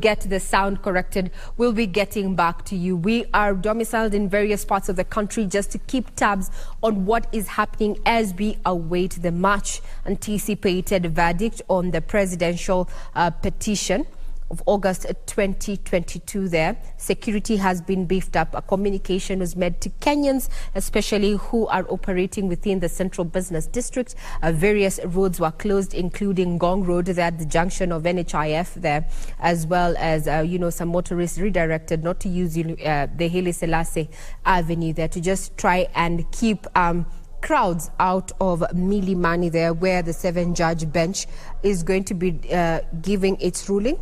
Led by Chief Justice Martha Koome. What you're seeing is security outside Milimani Law Courts there. That is a contingent of national police as well as a general service unit. And inside there, we're seeing a council made up of, various, there you go, we have Soweto there. Council Soweto there. You can see how she's already there. I would want to know what's going on through the minds of the lawyers there, both for the petitioner and the various respondents there, who over the last 2 days have exuded confidence that they're going to be carrying their day, or rather their prayers are going to be carrying the day. In the next 1 minute, we are expecting the 7-judge bench there. We are seeing Feroz there, Luigi, as engaging Professor Githu Muigai and the legal counsel there, Governor-elect, that is James Orengo. Quite camaraderie there, transpiring between the senior counsels there. So, as we say, it's all in a day. It's all in a day when it comes to matters of litigation, and that there are no permanent enemies. But we asked that Kenyans remain peaceful, and justice, we hope, is going to be served in this particular matter. Yes, that. Size enough. Look at the pictures on your screen. James Orengo there, and other lawyers who are representing different factions. And they're all seated together, they make fun together, they argue it out, they sweat it out together, and maintain the peace. That is exactly what should be happening, not only in that court, but in the Republic as well. Before we crossed over to Irene, we were talking about how despite the fact that he has had some hits and misses in presidential petition, is that he has been able to bolster our democracy in in regards to electoral matters, and I would like to pick Shadrach's mind on the same, is despite that Raila has won and lost some of the petitions, he has actually helped the electoral system in the country. That was an interesting read. I was reading from a journalist as well. And on the 7 out of 10, yes, I do agree, because there are some journalists still talking about a ruling. We don't expect a ruling, we expect a judgment today, because it's the final product of what they have been hearing for the last couple of days. Wamboy, I would like to pick your mind on the same. Well, there is a lot to admire from the two gentlemen who have been, entertaining us with this presidential dispute. And one thing you will give to Dr. William Samoei Ruto first is his spirit of resilience. That spirit of, when he wants it, he goes for it. I mean, that is something admirable from his humble background. That is something that you will have to admire and acknowledge. On the other hand, you must acknowledge the kind of contribution that the Right Honorable Raila Odinga has given us as a country. So many things. I mean, the laws that we currently enjoy have we actually enjoy them largely because of the contribution he has made, the kinds of pain he has had to go through. You speak of the multi-party, us becoming a multi-party democracy in the year 1990s. I mean, that is his contribution. His fight against the Moi utilitarianism, I mean, that is his contribution. Most of us have studied to an extent, and we appreciate the jurisprudence that has been created by Right Honorable Raila Odinga. When you go to school, some of the things that lecturers teach is the jurisprudence that has emanated from the 2013 jurisprudence, which if Raila Odinga had not desired to go through that route, if he had not paid the security of cost of 1 million and paid the filing fees of 500,000 shillings, probably we will not have learned or gotten an opportunity to understand the law deeply the way we have understood it. Then, champions are actually made from people who try. Sometimes they fail, because if you do not try, there is no likelihood that you will ever succeed, you will fail.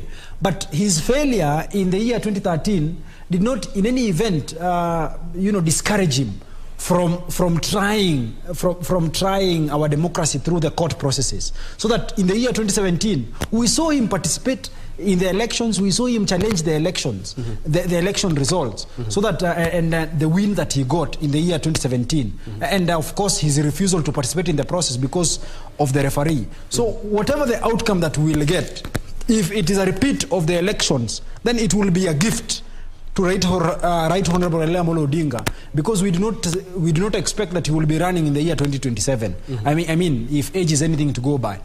In any event, even with probably a repeat of the process, it does not necessarily mean that it is a loss to Dr. William Samoei Ruto. No, it does not mean it. It only means that probably this is just but his dream that has been deferred, so that he will have another opportunity, probably in the next or within the 60 days that are set in law, and even probably even in the future. I mean, Right Honorable Dr. William Samoei Ruto is a young man who has a lot of life in himself. I think today he should be turning 55 years of age. Really, he has a lot. Yes. Now, Wamboy, let's get to hear what is happening down in Kibra, where we're joined by Irene Mchuma Odim there to just bring us up to speed with what is going down there. Good afternoon, Mchuma. How are things at Kibera, or rather in Kibera?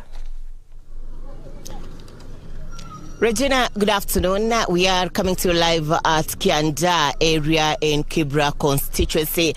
Earlier on, we were at Ayani and Makina areas, and Regina would say it's business as usual to a huge number of residents here in Kibra constituency. However, there are those who are following the proceedings from their screens. This as we wait for the verdict of the Supreme Court. Remember, Raila Odinga, who is the Azimio La Umoja presidential candidate, is also the ODM party leader.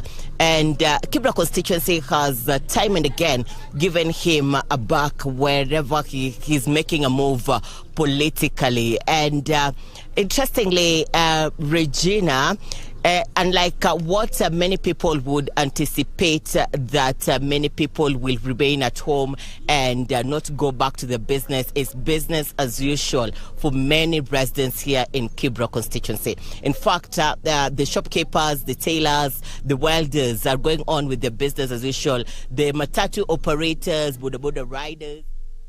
Thank you very much. The 7 judges making their way that are about to take their seats. Remember, these particular 7 judges are made up of William Oko, as you can see on your screen, flanked by Njoki Ndongo having a seat, Isaac Lenaola, Smoking Wanjala, Philomena Mwili, who's a Deputy Justice, and Martha. Let's have a listen in.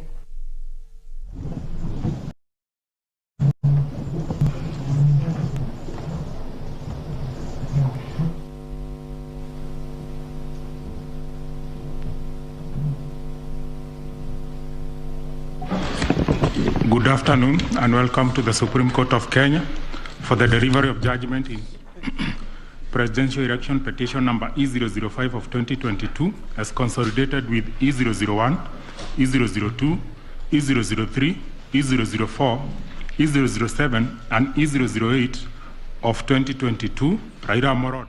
This is the judgment of the court, which is delivered pursuant to Rule 23.1 of the Supreme Court Presidential Election Petition Rules 2017 in the presidential election held on the 9th August 2022. This is an abridged version of the judgment. The full judgment will be pursuant to Rule 23.1 of the Supreme Court Presidential Election Petition Rules 2017 in the presidential election held on the 9th August 2022. This is an abridged version of the judgment. The full judgment will be delivered after 21 days. Kenya is a sovereign multi-party democratic state whose foundations are firmly spelled in the Constitution. The Kenyan people's quest for electoral reforms since independence is well documented. That notwithstanding, and even without going back to the pre-1992 era, every cycle of elections has been highly contested, with the exception of 2002. This speaks to a background of distrust of the administration of our electoral process. Informed by this setting, Kenyans made a decision to vest the Supreme Court with the jurisdiction to determine questions regarding the validity of a presidential election under Article 140 of the Constitution. The reactions following the declaration of results of the presidential election of 9th August 2022 shows that the Independent Electoral and Boundaries Commission, IEBC, has not yet garnered universal public confidence and trust in the internal management of the Commission and elections. On the 15th August 2022, 6 days after the general elections were held, Mr. Wafula Chapkati, the chairperson of IEBC, announced the following results. Raila Odinga, 6.942,930 votes, representing 48.85%. William Ruto, 7.176,141 votes, representing 50.49%. David Wahiga, 31,987, representing 0.23%. George Wajakoya, 61,969, representing 0.44%. Based on the aforesaid results, the chairperson of IEBC declared William Samoei Ruto the first respondent, the presidential candidate for the United Democratic Alliance Party, as the president-elect. This declaration has precipitated a total of 9 presidential petitions that are filed before us, to wit, number 1, presidential election number 001 of 2022, John Njoroge Kamau versus Wafula Chebukati and 3 others, and Raila Amolo Odinga and 7 others named as interested parties. The second petition is presidential election number 002 of 2022, Youth Advocacy Africa and another versus IEBC and 12 others.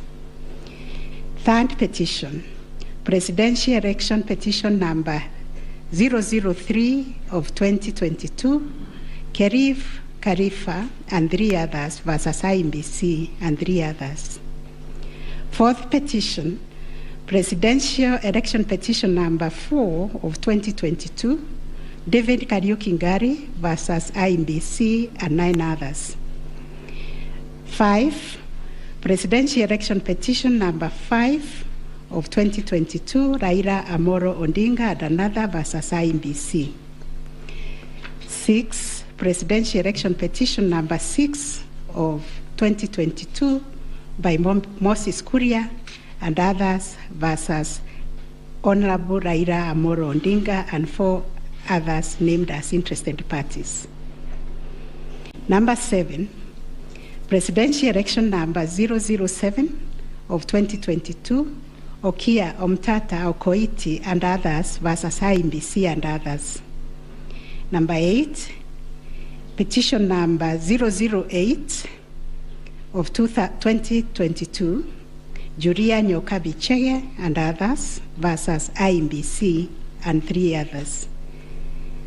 And the last one but not least, petition number 009 of 2022, Ruben Kigame Richete versus IEBC and others.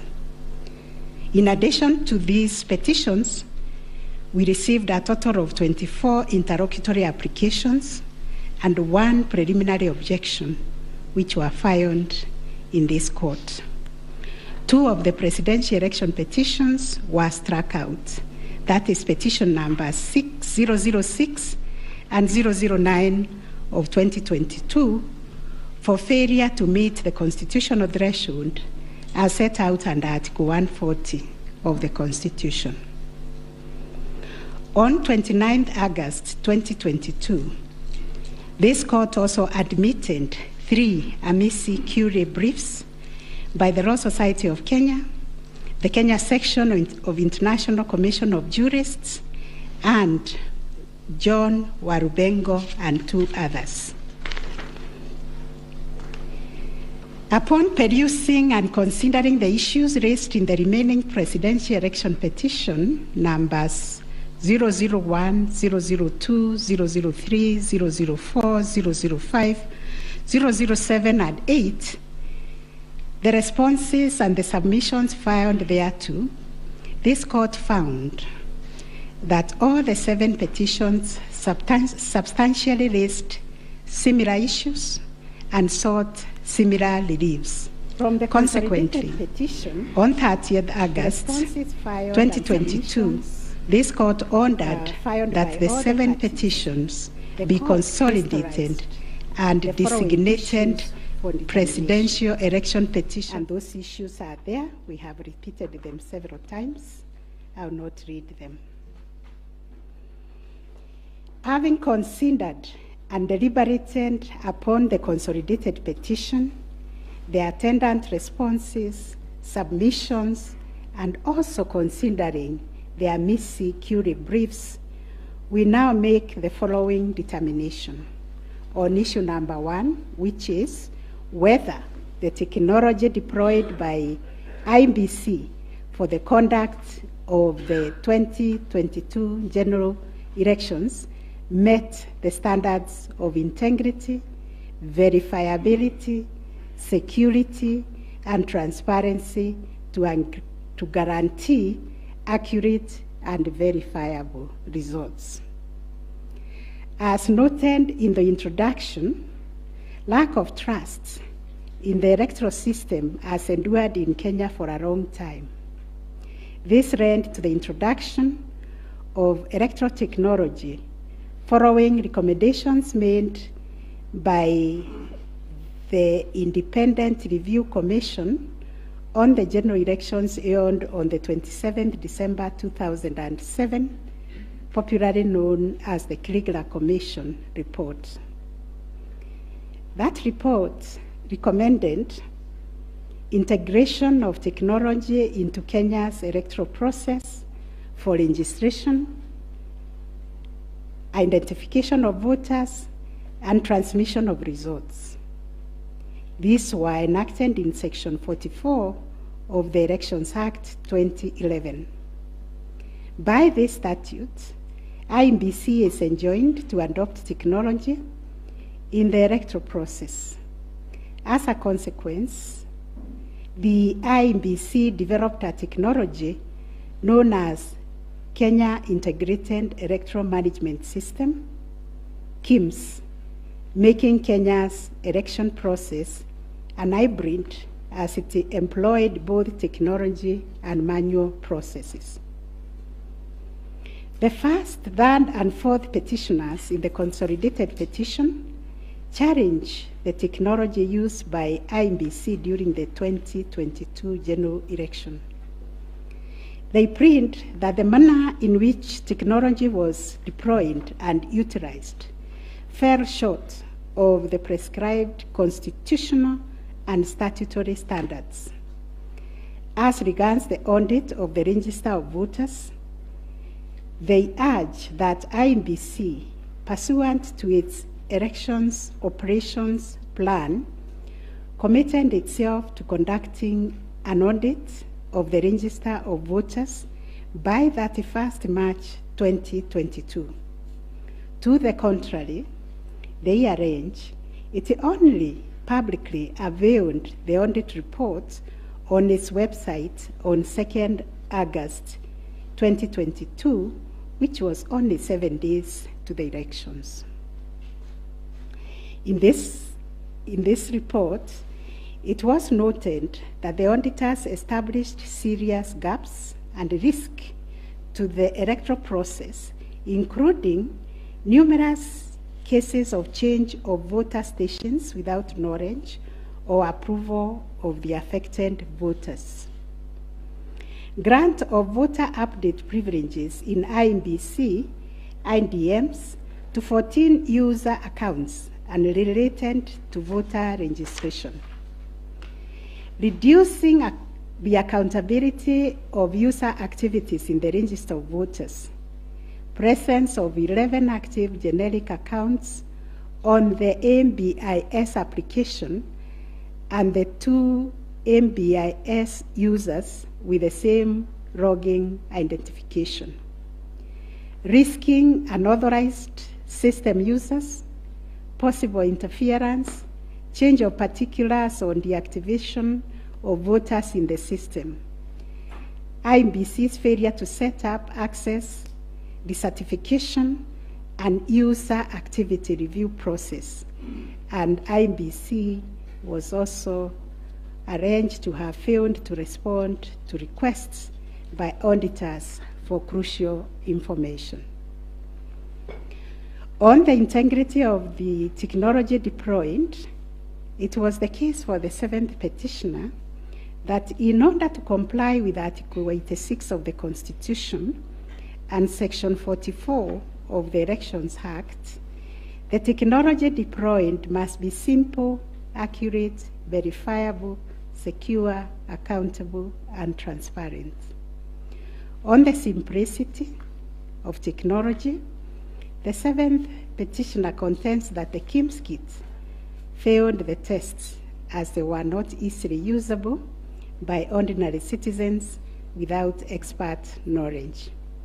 They further assert that IEBC was expected to procure and put in place a technology necessary for the conduct of the general election at least 120 days before the election and ensure consultation with the relevant agencies, institutions, and stakeholders.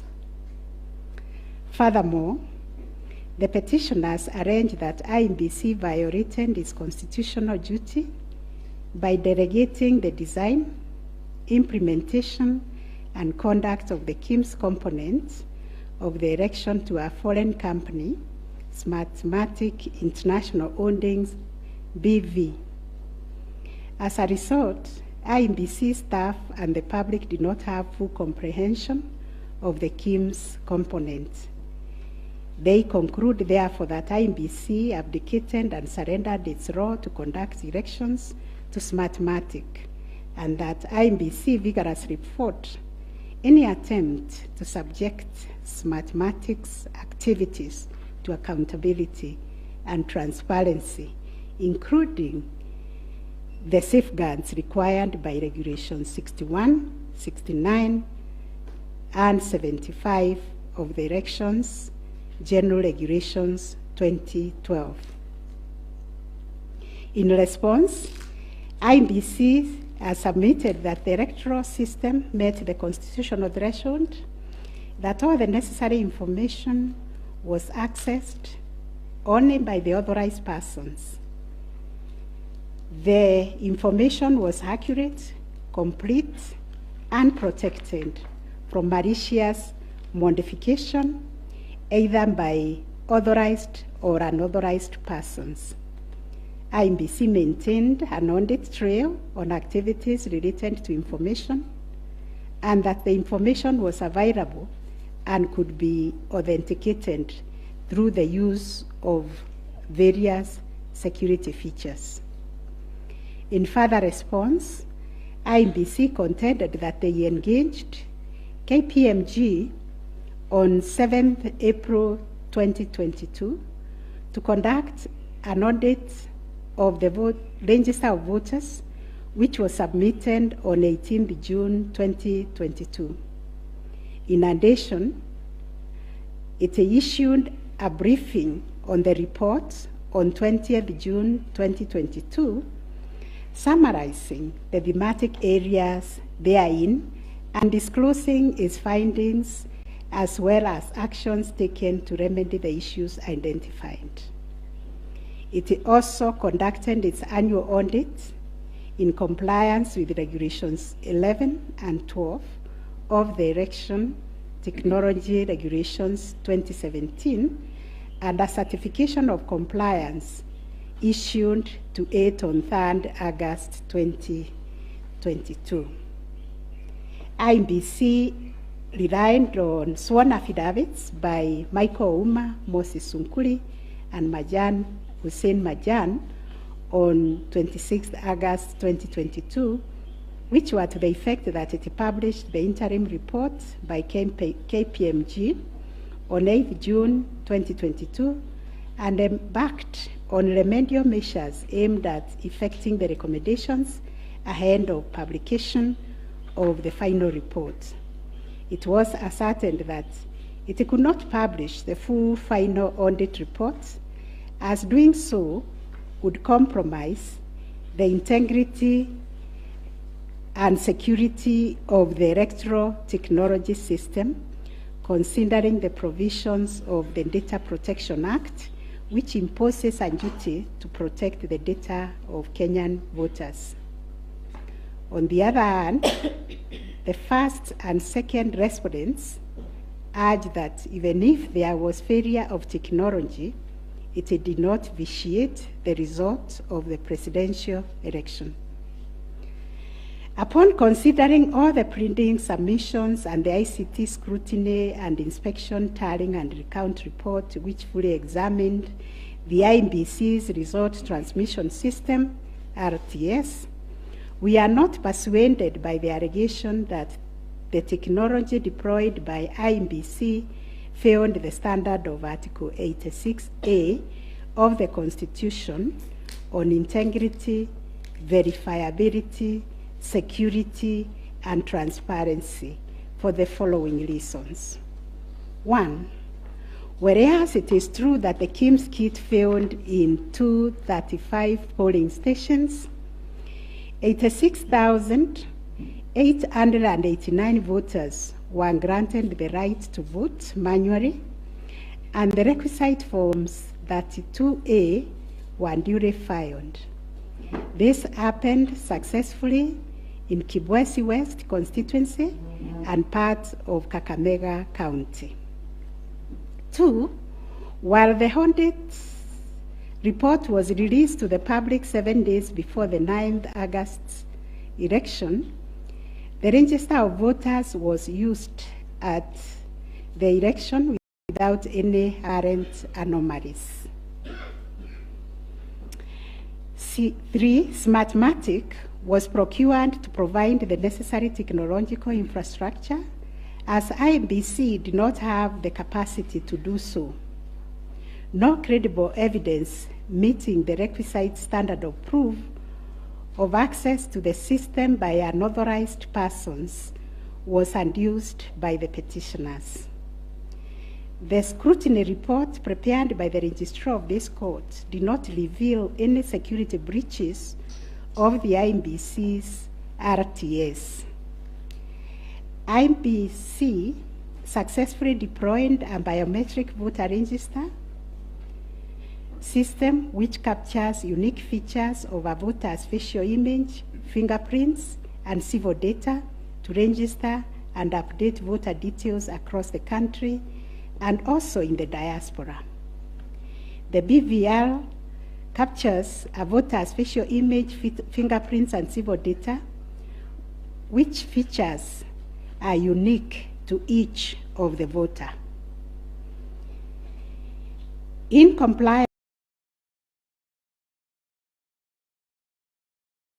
with Section A of the Elections Act 2011, IEBC opened the register of voters for verification of biometric data by members of the public for a period of 30 days.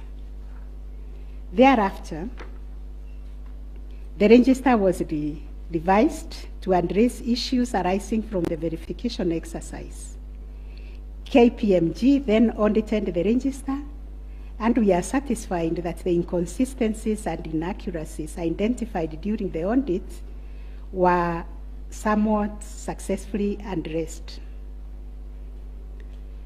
The second issue was whether there was interference with the uprolling and transmission of Forms 34A from the polling station to the IEBC public portal.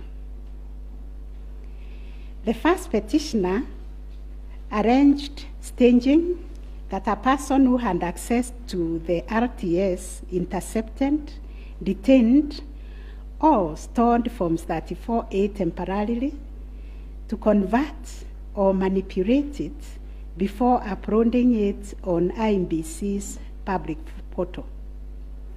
It is arranged also on 11th August 2022, IEBC dumped over 11,000 Forms 34A on the public portal between 11 to 11:09 hours. To rebut this allegation, IEBC and its chairperson, in their response dated 26th August 2022, denied staging and unauthorized intrusion of the RTS. In that regard, they add that every image of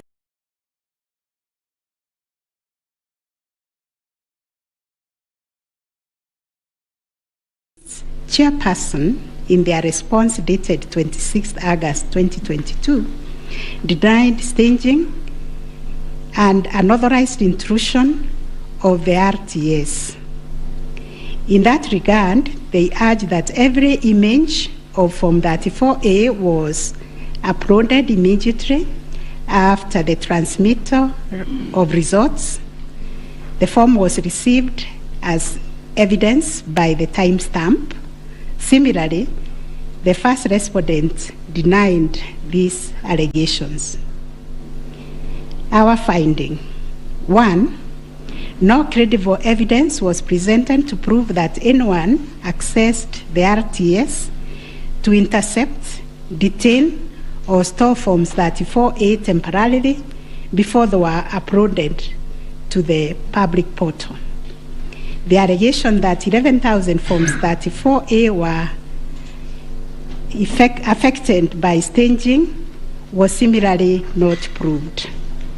2, the allegation that IEBC, its officials and strangers used a tool to tamper with the Forms 34A before converting them to the portable document format, that is PDF, that eventually appeared on the public portal, was sufficiently explained when IEBC demonstrated how KIMS captured and transmitted the image of Form 34A. Accordingly, we dismiss that allegation. 3, during the ICT scrutiny, it turned out that the transmission logs produced in the affidavit of Justice Nyangaya were of no probative value. The registrar's report shows that the original Forms 34A from the contestant polling stations, which were allegedly intercepted, were exactly the same as those on the public portal, and the certified copies that were presented to this court pursuant to the provisions of Section 12 of this Supreme Court Act 2011. 4, regarding the allegation that the integrity of the public portal was compromised, this was disproved by evidence of consistent attributes such as unique timestamps, uniform PDF conversions at the polling stations, correct polling station mapping, and consistent KIMS reporting from verification to transmission of results. 6, the RTS was configured on a virtual platform network, VPN, and the SIM cards locked to a specific polling station. The server was also configured to accept results only from authorized and properly mapped KIMS kits. In our view, the petitioners failed to produce credible evidence to the contrary. 7, a review of some of the logs presented as evidence of staging showed that they were either from logs arising from the 2017 presidential election or were outright forgeries. In our considered view, there was no evidence of a man in the middle server configured to the IEBC's VPN network, and no evidence was produced to show that the chairperson of IEBC and staff were part of the arranged conspiracy to stage the transmission process. 9, whether there was a difference between Forms 34A uploaded on the IEBC public portal and the Forms 34A received at the National Tallying Center, and Forms 34A issued to the agents at the polling stations. On this issue, the first petitioner's case was that there was deliberate manipulation and tampering with Forms 34A, as demonstrated in the affidavits, to the effect that votes were being deducted from the first petitioner and being added to the first respondent. To support this petition, evidence was contained in the affidavits of Honorable Martha Karua, sworn on 21st August 2022, Celestine Anyango Opio, Arnold Ochieng Oginga, and John Mark Githongo, which was sworn also on 21st August 2022, and a further affidavit sworn on 28th August 2022.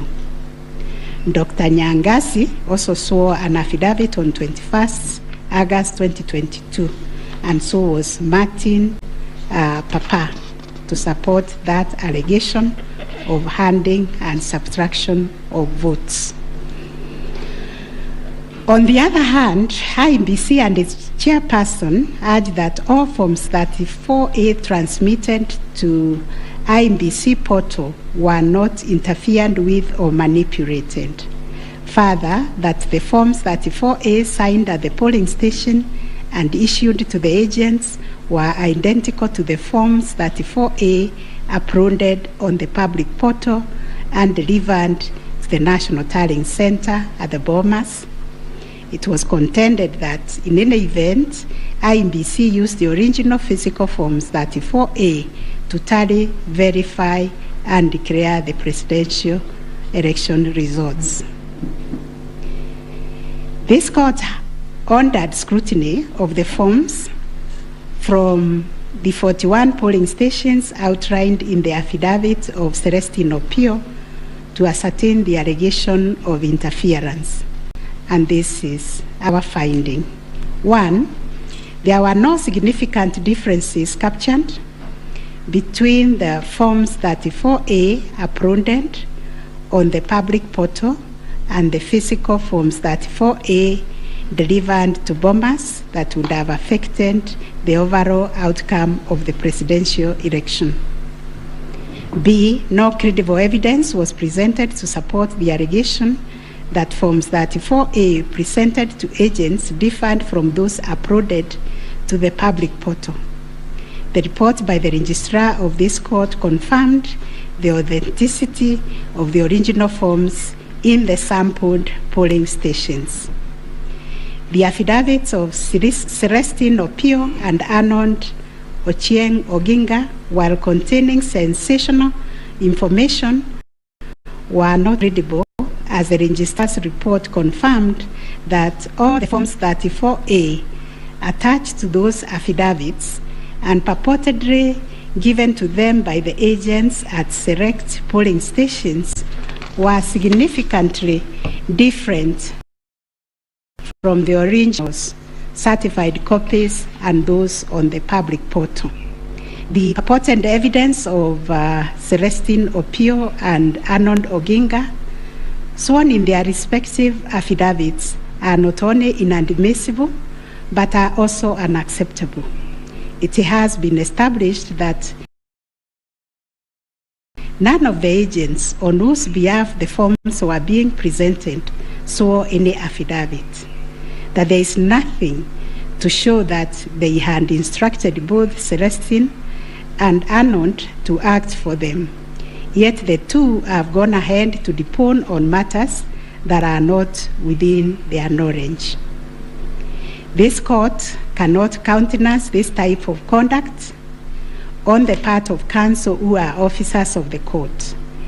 Though it is elementary learning, it bears repeating that affidavits filed in court must deal only with facts which an opponent can prove of his own knowledge, and as a general rule, counsel are not permitted to swear affidavits on behalf of their clients in contentious matters like the one before us, because they run the risk of unknowingly swearing to falsehood and may also be liable to cross-examination to prove the matters deponed.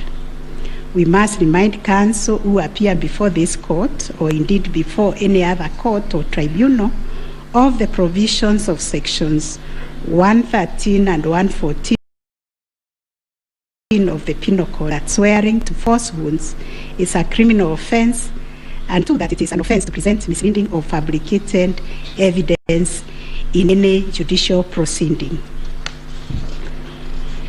Section 114 of the Penal Code states, and I quote, "Any person who swears falsely or makes a false affirmation or declaration before any person authorized to administer an oath or a declaration upon a matter of public concern, and at such circumstances that the false swearing or declaration, if committed in a judicial proceeding would have amounted to perjury is guilty of a misdemeanor. One of the most serious losses an advocate may ever suffer is the loss of trust by judges for a long time. Such conduct amounts to interference with the proper administration of justice. The contents of the affidavit of John Mark Githongo, which may contain forgeries, are also dismissed for not meeting the evidential threshold.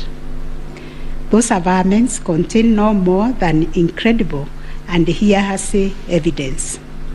No admissible evidence was presented to prove the allegation that Forms 34A were fraudulently altered by a group situated in Karen under the direction of persons named in the affidavit and video clip attached to it. As a matter of fact, these two affidavits amount to double hearsay and incapable of being proved at each of the rears. We turn to Form 34A for Gacharaigo Primary School, which was sensationally presented by Madam Judy Soweto, advocate, to show that one Jose Kamango accessed the RTS and interfered with the result contained therein.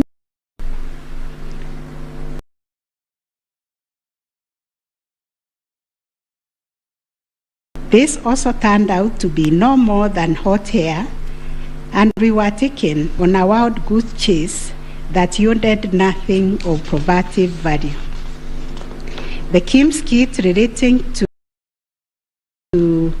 Songonyo Primary School, which bore the same serial number with another, was admitted by IMBC as an inadvertent manufacturer's error. We are also satisfied that the two kits and other identifying features that were markedly different, including the timestamps and polling code, and therefore nothing turns on this anomaly.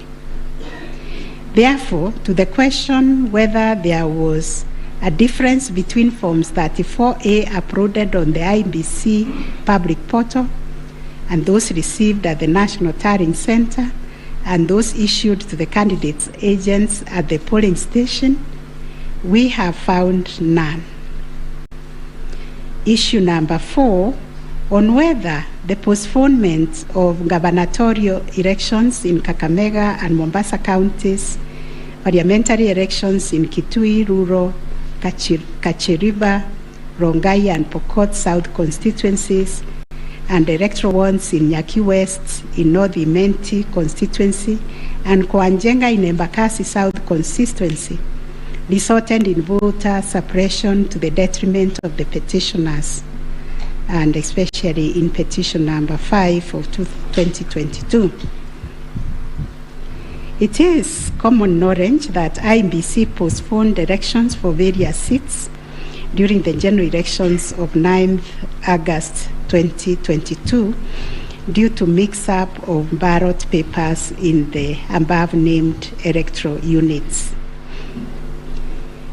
It is the combined case of the first and second petitioners that in terms of Articles 136, 2A, 177, 1, and 181 as read with Article 1 of the Constitution, the chairperson of INEC had no jurisdiction to postpone elections in those areas. That Section 55B of the Elections Act is inconsistent with the Constitution and therefore void to the extent that it purports to donate to IMBC power to postpone elections in the constituency,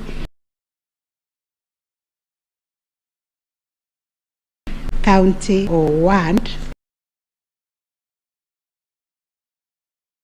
contrary to the Constitution, and the postponement undermined the conduct of free, fair, credible elections by depriving the voters an opportunity to vote for all the candidates on the dates stipulated by the Constitution. The petitioners further contend that the postponement of elections and the overall effect of suppressing voter turnout in the electoral units in question, which was prejudicial to him.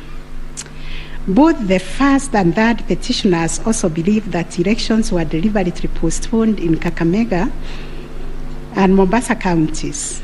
It was arranged that these areas are considered to be first petitioner strongholds, and as such, the postponement of elections worked to his disadvantage and added that benefit to the second respondent.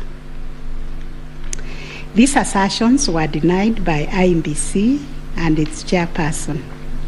They, however, admitted that they experienced confusion with the printed ballot papers and explained that they only discovered the mix-up on the eve of the election when the ballot papers were being distributed to the polling stations.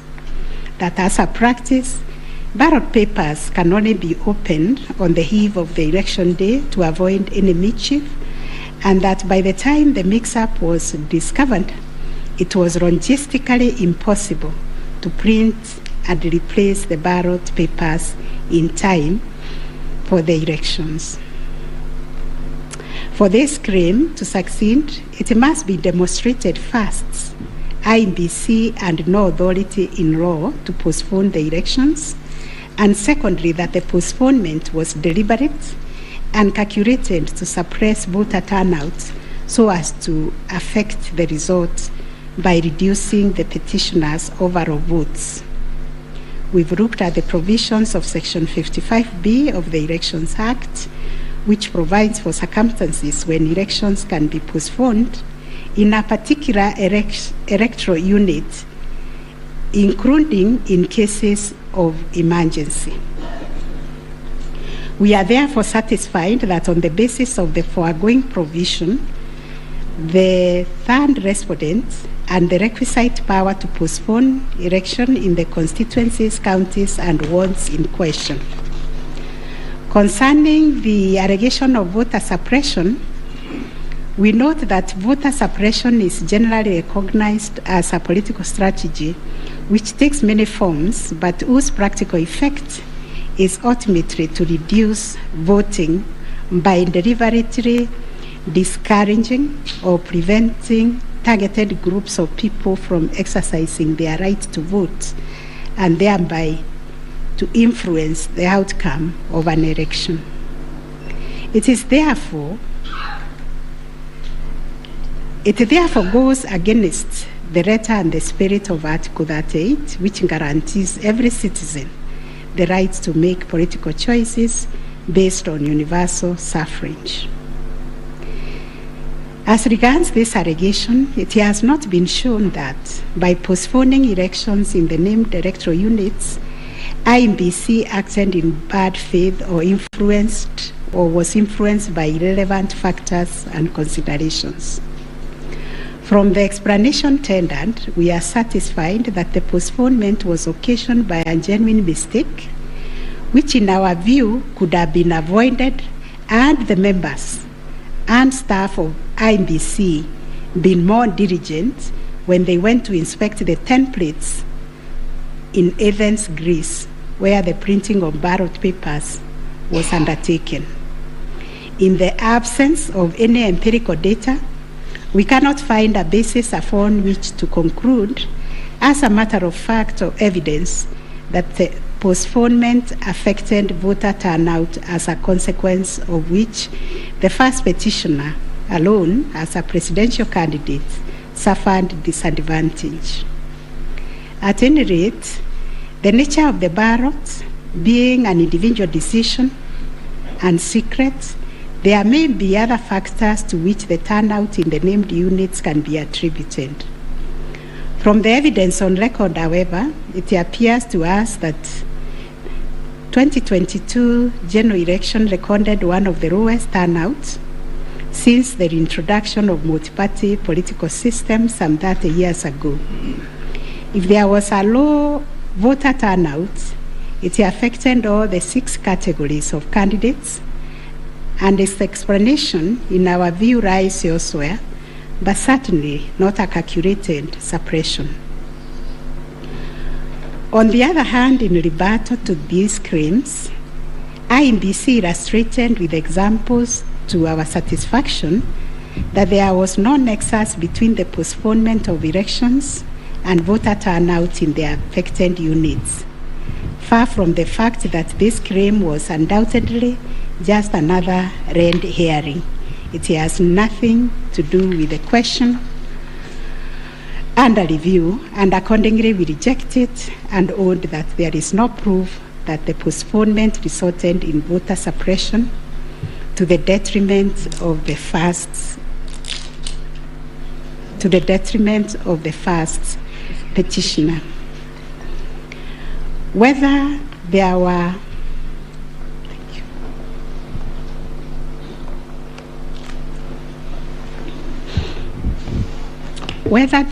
unexplainable discrepancies between the votes cast for presidential candidates and other elective positions. Issue number 5. The first petitioner was categorical that there was systemic ballot stuffing in certain counties, mainly in the Rift Valley and central parts of Kenya, where, according to him, a total of 33,208 votes were cast for president only, without corresponding votes for the other elective positions. On the part of IEBC and the chairperson, while acknowledging that indeed in some instances there was vote differential between those cast for president and for other positions, but maintained that they were insignificant, and those instances related to votes by prisoners and citizens in the diaspora who only vote for the president but did not take part in other elective positions. The differential also includes rejected ballot papers and stray votes which do not count as valid votes. The well-established principle that the person who asserts a fact must prove it casts the burden upon the first petitioner to demonstrate that there were instances of ballot stuffing of such a magnitude as to justify the nullification of the presidential election. Ballot stuffing, which is an illegal addition of extra ballots, is a type of electoral fraud aimed at swinging the results of an election towards a particular direction. Not a single document has been presented by the first petitioner to prove systemic ballot stuffing. A figure of 33,208 votes relied on in this claim is based on unproven hypothesis that since the number of votes cast for the president is higher than those for other positions, then, without more, it must follow that there was fraud. We find that fraud is a serious criminal offense, and it must be proved beyond reasonable doubt under Section 5N of the Election Offences Act. It is indeed an offense for a person to vote more than once in any election. IEBC has provided a plausible explanation for the vote differential, citing categories of voters who only vote for the president, such as prisoners and Kenyans in the diaspora. There were an insignificant number of stray votes whose combined effect cannot justify nullification of the election. Finally, on this point, a general election in Kenya comprises of 6 different separate elections held concurrently on the same day. Such elections are held by secret ballots, and one cannot predetermine the voter turnout or how voters will vote in each election. None of the parties has flagged anything so significant that it would have affected the outcome of the presidential election vis-a-vis the other 5 elections held on the same day. We find, therefore, there were no unexplainable discrepancies between the votes cast for the presidential candidates and other elective positions. On issue number 6, whether IEBC carried out the verification, tallying, and declaration of results in accordance with Article 138, 3C, and 138.10 of the Constitution. This issue arises from the printings in all the petitions as consolidated. Based on the said printings, the affidavits sworn in support thereof, and the written and oral submissions by parties, two viewpoints regarding the meaning, scope, and application of Article 138, 3C, and 10 of the Constitution have been advanced. On the one hand, the petitioners submit that pursuant to the foregoing provisions, the role of verifying and tallying of votes as received from polling stations countrywide is vested in the Commission as a corporate entity and not the chairperson of the Commission. It is their argument that the chairperson cannot undertake this task to the exclusion of other commissioners. They submit that the language of Article 138.3c does not envisage a situation where the chairperson can arrogate to himself unfettered authority to verify and tally the results at the National Tallying Center without involving the other commissioners. Such action, they contend, would not only be unconstitutional, but would be sufficient ground without more to nullify an election of a president-elect. In support of their argument, the petitioners cite the Court of Appeal decision in IEBC versus Mainakiai and 5 others as affirmed by this court in the case of Raila 2017. The petitioners further submit that Regulation 87.3 of the Election General Regulations is unconstitutional to the extent that it purports to vest the power of verification and tallying in the chairperson of IEBC. On the other hand, the first, second, and third respondents submit that power to verify, tally, and declare results of a presidential election at the National Tallying Center is the exclusive preserve of the chairperson of IEBC. According to them, there is nothing unconstitutional about Regulation 87.3 of the Elections General Regulations. The said regulation the respondents submit makes no mention of commissioners other than the chairperson. At any rate, the respondents argue Article 138.3c of the Constitution does not envisage a situation where it is the commissioners who personally undertake the task of verifying and tallying the results as entered into the thousands of Forms 34A. Such an undertaking would be humanly impossible, they submit. For good measure, the respondents submit that Section 11A of the IEBC Act provides that the chairperson and members of the Commission are responsible for the formulation of policy and strategy of the Commission and oversight. In their view, the Act does not contemplate a situation where commissioners would be directly involved in the verification and tabulation of presidential election results. The task of verification and tallying, as stated by the respondent, is executed by the staff of the Commission under the direction and supervision of the Commission Secretary, who in turn reports to the chairperson. As to whether the chairperson acted unilaterally in verifying and tallying the presidential election results at the National Tallying Center, The petitioners claim that indeed this is what happened.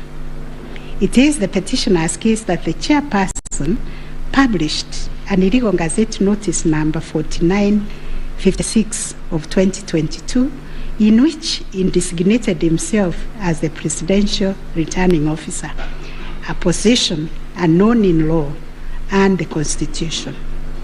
Having done so, the petitioner states that the chairperson proceeded to conduct the verification and tallying process to the exclusion of other commissioners, each of whom he had assigned verifiable roles and related to the verification and tallying exercise. On his part, the chairperson of IEBC submitted that although he has the exclusive authority to verify and tally the presidential election results as received at the National Tallying Center, he did involve the other commissioners in the exercise before eventually declaring the final results. He submitted that he did this in the spirit of teamwork. The chairperson of IEBC states that indeed the 4 commissioners were involved in the preparation of the 9th August general elections from the time of their swearing into office all the way to the verification and tallying of results at the National Tallying Center until they withdrew from the exercise just when he was set to declare the final result.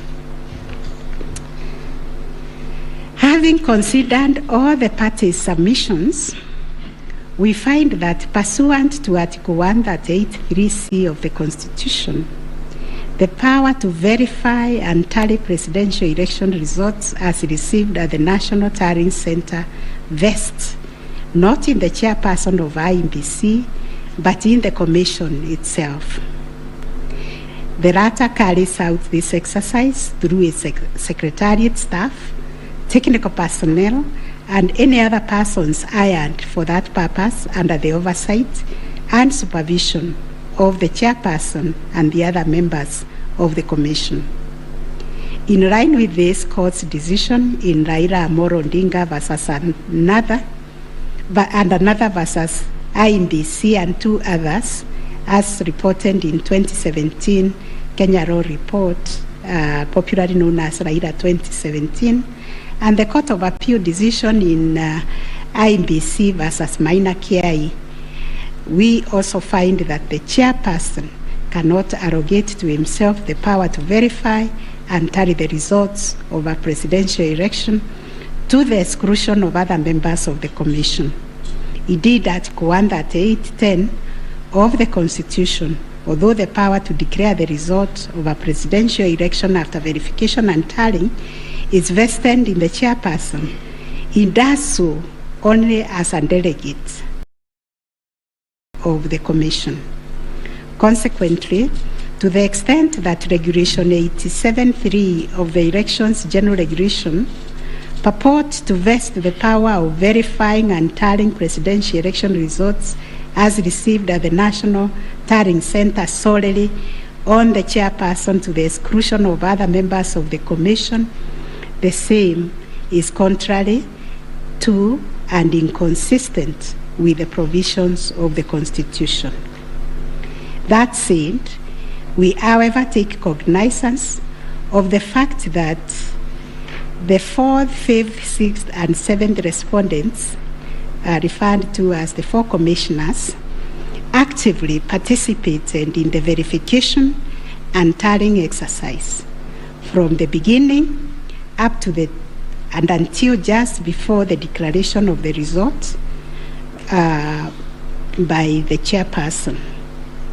They took turns announcing the results as verified and tallied, and were present and active during the actual verification and tallying at Bomas.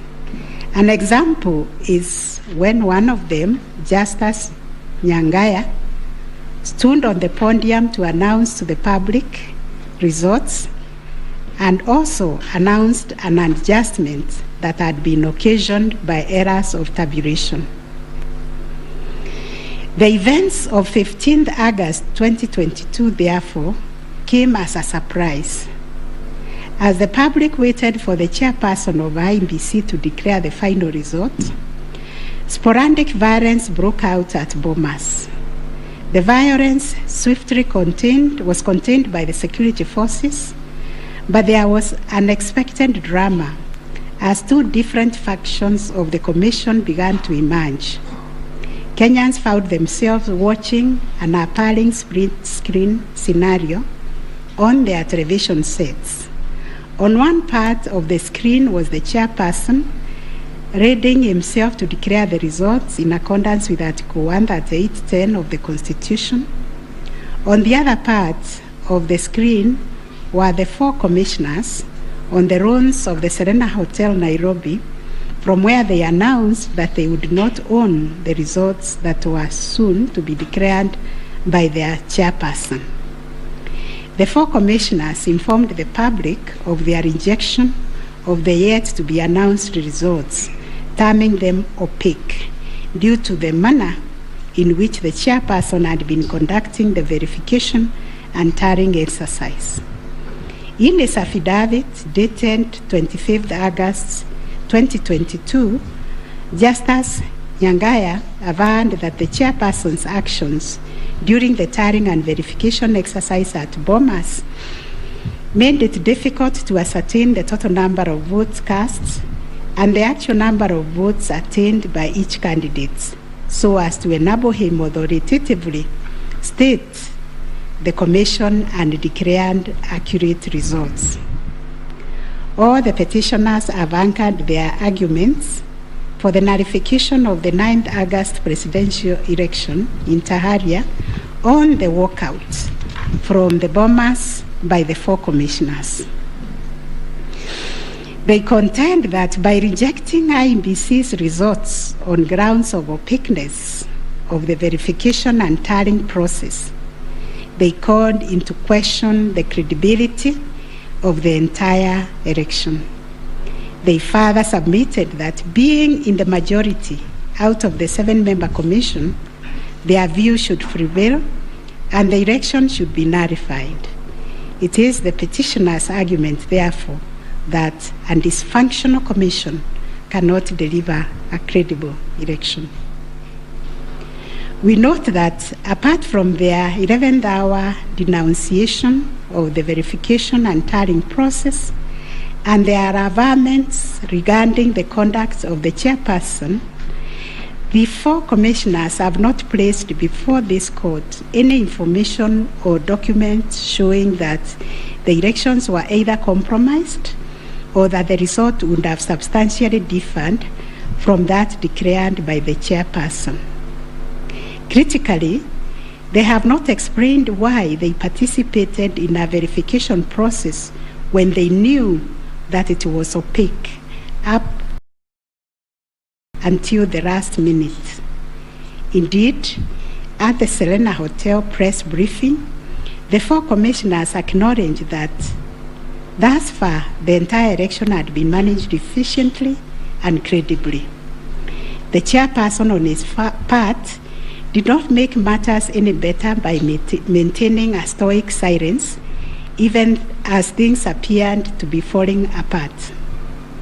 All this, in our view, points to a serious malaise in the governance of an institution entrusted with one of the monumental tasks of midwifing our democracy, an institution that obviously needs far-reaching reforms, of which we shall say more in our detailed reasons. But are we to nullify an election on the basis of a last-minute boardroom rapture, the details of which remain scanty and contradictory between the chairperson of the commission and some of its members? In the absence of any evidence of violation of the Constitution and our electoral laws, how can we upset an election in which the people are participating without hindrance, as they made their political choices pursuant to Article 38 of the Constitution? To do this would be tantamount to subjecting the sovereign will of the Kenyan people to the quorum antics of IEBC. This we cannot do. Clearly, the current dysfunctionality at the Commission impugns the state of its corporate governance, but does not affect the conduct of the 2022 election. In view of the foregoing, we are satisfied that notwithstanding the divisions apparent between the chairperson and the 4 commissioners, IEBC carried out the verification, tallying, and declaration of results in accordance with Article 138(3)(c) and 10 of the Constitution. Issue number 7, whether the declared President-elect attained 50+1 of all the votes cast in accordance with Article 138 of the Constitution.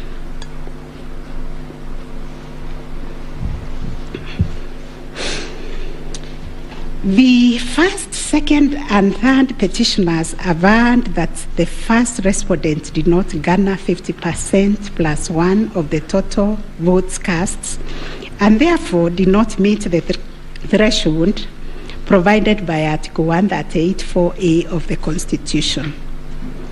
They anchored their claims on the basis that in order to determine whether a candidate has attained 50%+1 of the votes cast, this ought to be calculated based on the total number of votes cast, excluding rejected votes.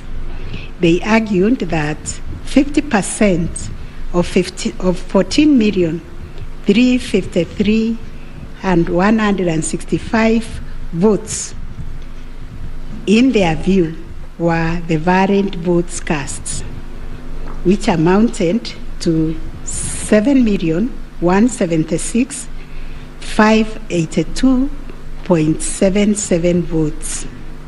They therefore contended that by attaining 7.176141 votes, did not meet the constitutional threshold to be declared president-elect. Supporting the claim that the first respondent did not meet the 50+1 constitutional threshold was the 6th petitioner. His contention was founded on the backdrop of a press briefing issued by the chairperson of IEBC after the official closure of voting on 9th August 2022. According to the 6th petitioner, the chairperson of IEBC announced that the voter turnout was 65.4% of the total number of registered votes based on the verification of the KIMS kits which were functional during the process of voting. In addition, the 6th petitioner urged that the voter turnout of 65.4% did not include some 238 polling stations where the KIMS kit had malfunctioned, necessitating use of the manual register.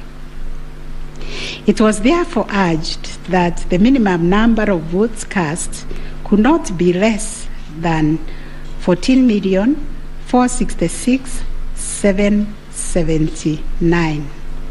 Additionally, that this number was bound to increase once the number of votes from the areas that used the manual register were included.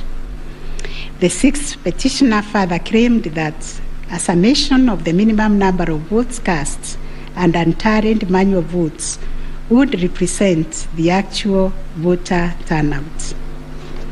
In challenging the declaration made by the chairperson of IEBC, the 6th petitioner averred that the final tally, published in Form 34C, only accounted for 14,326,641 votes cast, including some 113,614 rejected ballots.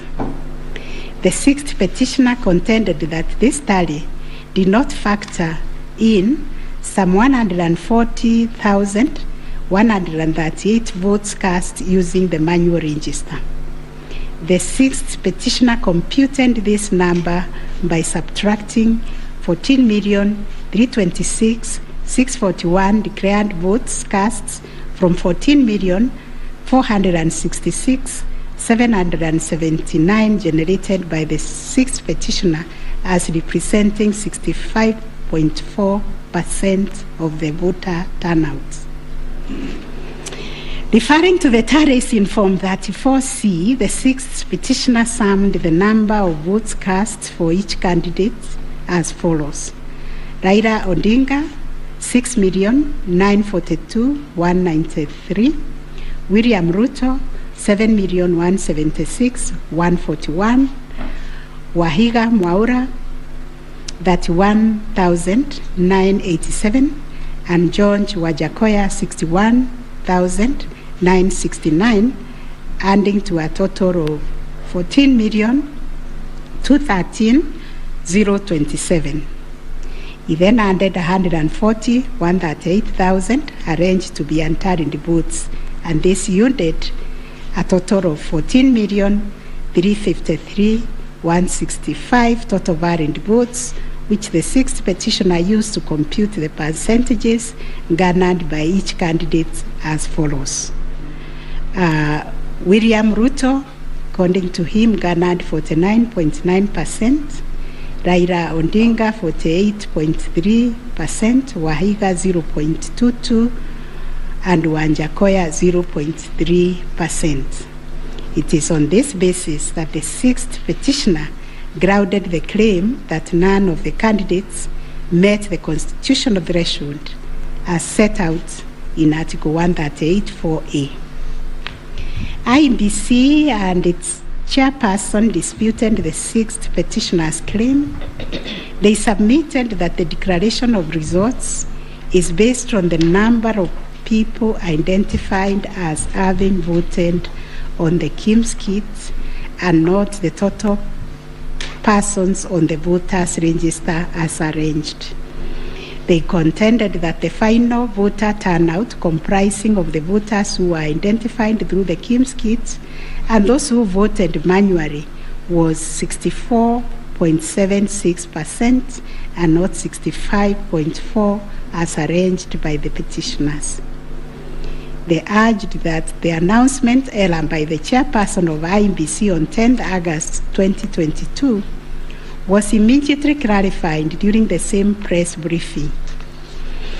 And evidence of this correction was provided to this court in an affidavit of the first and second respondents in Presidential Election Petition number 7 of 2022.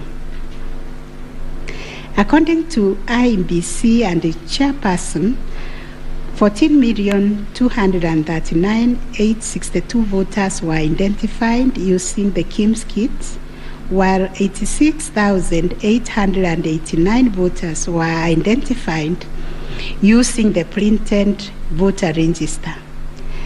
Therefore, the total valid votes cast were 14,213,137, while the total number of rejected ballots were 113,614, constituting 14,326,751 total votes cast.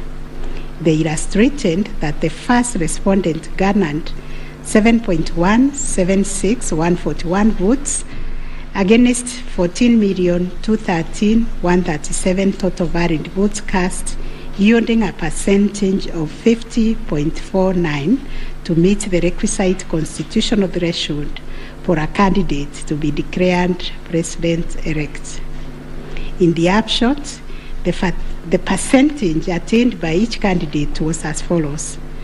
Raila Odinga 48.84%, William Ruto 50.48%, Wahiga Mwaura 0.22%, and George Wanjakoya 0.43%. IEBC and its chairperson also submitted that the KIMS kits malfunctioned in 235 polling stations, necessitating the use of the printed voter register. In these polling stations, backup KIMS kits were later deployed for purposes of results transmission. The first respondent, in response to the question of 50+1 constitutional threshold, maintained that he attained the threshold under Article 138(4) of the Constitution as elaborated by the IEBC and the chairperson. This court has considered the differing formulas and threshold arguments presented by various parties to this petition, while the first, second, and third petition has raised pertinent questions connected to this issue. We shall address them together with those of the sixth petitioner, who has addressed and focused on the issue as specifically framed in detail.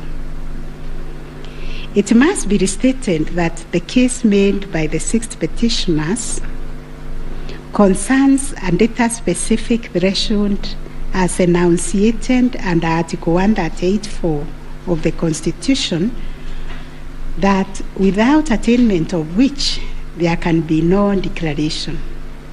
This data-specific threshold is what this court declared in John Arun attempted to persuade us to consider our position on this finding. We reiterate that rejected votes cannot be taken into account when calculating whether a presidential candidate attained 50%+1 of the votes cast in accordance with Article 138(4) of the Constitution. Similarly, in the same Raila 2013 case, the court further laid down the parameters of burden and standard of proof in electoral disputes. More specifically, the burden and standard of proof required in disputes challenging the outcome of a presidential election. And this is what the court said, I quote, "In the case of data-specific electoral requirements, such as those specified in Article 138(4) of the Constitution, for an outright win in the presidential election, the party bearing the legal burden of proof must discharge it beyond any reasonable doubt." The question that follows was whether the petitioners challenging the attainment of 50%+1 constitutional threshold and the computation by the sixth petitioner in general met the standard of proof settled by this court in Raila 2013 case. The premise of the sixth petitioner's percentage computation was a press briefing made by the chairperson of IEBC on 10th August 2022, when the evidential burden shifted to IEBC and its chairperson, as it does in election cases. They produced video evidence correcting the percentage voter turnout to read 64.6 at the time of the briefing. This percentage, however, did not include reports from all the Kim's kits and 86,889 voters who were identified manually using the printed register of voters. In our view, the assertion by the sixth petitioner that the percentage voter turnout was firstly predicated on the uncorrected percentage given by the chairperson of IEBC was negated by evidence adduced to prove the correction. Secondly, the sixth petitioner based his percentage of voter turnout on the total number of registered voters, while the chairperson of IEBC made reference in the press briefing to the number of registered voters who were identified through the Kim's kits progressively. The sixth petitioner also asserted that rounding off of votes cast in a presidential election as a means of assessing the threshold under Article 138(4) of the Constitution kills and bars voters, which is illegal and unconstitutional. We have deliberated on this proposition and found that it is not mathematically sound and that the rounding off done by IEBC and the chairperson was correct. Consequently, we find that the petitioners did not provide a watertight case to warrant the setting aside of the results of the presidential election on the basis of not having met the threshold provided under Article 138(4)(a) of the Constitution. On the voter turnout, therefore, we find that the formula predicated on the number of voters identified through KIMS kits progressively and used by IEBC and the chairperson to generate a percentage of 64.76% was correct. Having settled the issue of voter turnout, we must ask ourselves whether in the making of the declaration, the chairperson of IEBC applied the formula in Article 138(4) of the Constitution, which is total votes cast less rejected votes divide by 2 must always give 50% plus 1 vote. Given the numbers that were presented to us by IEBC and the chairperson, this would translate to 14,213,137 divided by 2 plus 1, which makes 7.106569. The question that must inevitably follow is whether this formula, when applied, will confirm that 7,106,569 votes is less than 7.176,141, which represents the number of votes received by the first respondent. We find that it is, as such, on the basis of the foregoing formula and from the numbers provided by IEBC and its chairperson and the declaration by the chairperson of the President-elect on 15th August 2022, it is our finding that the declared President-elect attained 50% plus 1 of all the votes cast in accordance with Article 138(4) of the Constitution. Issue number 8, on whether there were irregularities and illegalities of such magnitude as to affect the final result of the presidential election. Although the petitioners have provided numerous averments pointing to possible irregularities and illegalities marked by failure of technology, arranged voter suppression, printing and utilization of Book 2 of 2, EU preparation by the IEBC and its chairperson, commission indiscretions, transposition anomalies, agent absence, and many others, we are of the view that the pointed illegalities and irregularities were not of such magnitude as to affect the final result of the presidential election. We will delve deeper into the details of this issue in our recent judgments. Last issue, what reliefs and orders can the court grant? Under Article 163(3) of the Constitution, it is provided that the Supreme Court will have A, exclusive original jurisdiction to hear and determine disputes relating to the election of the office of the President arising under Article 140. And Article 140 provides, I quote, a person may file a petition in the Supreme Court to challenge the election of the President-elect within 7 days after the date of the declaration of the results of the presidential election. 2, within 14 days after the filing of a petition under Clause 1, the Supreme Court shall hear and determine the petition, and its decision shall be final. If the Supreme Court determines the election of the President-elect to be invalid, a fresh election shall be held within 60 days after the determination. In exercising its jurisdiction pursuant to these provisions, the court sits as an election court with a mandate to determine the validity or otherwise of the election of the President-elect. It is clear to us that the jurisdiction of the court is quite circumscribed in terms of the orders all reliefs it can grant following the hearing and determination of the election petition under Article 140 of the Constitution. In the event the court determines that the election of the president-elect is invalid, it must make an order nullifying the election. Consequently, it has also to make an order directing IEBC to hold a fresh election within 60 days after the determination.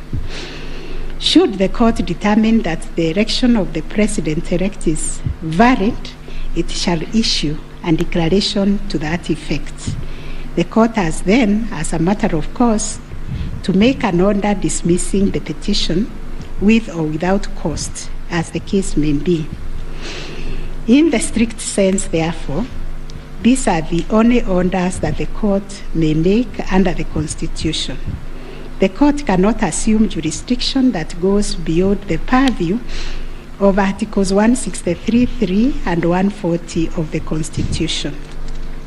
However, nothing stops the court from issuing orders or reliefs by way of recommendations. Indeed, since 2013, this court has issued many recommendations arising from the determination of 3 petitions challenging the election of the president-elect.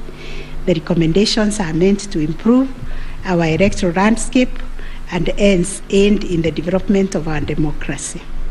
In this regard, this court has been greatly aided by the contributions also of the amici curiae, and the court places a heavy premium on those briefs that were filed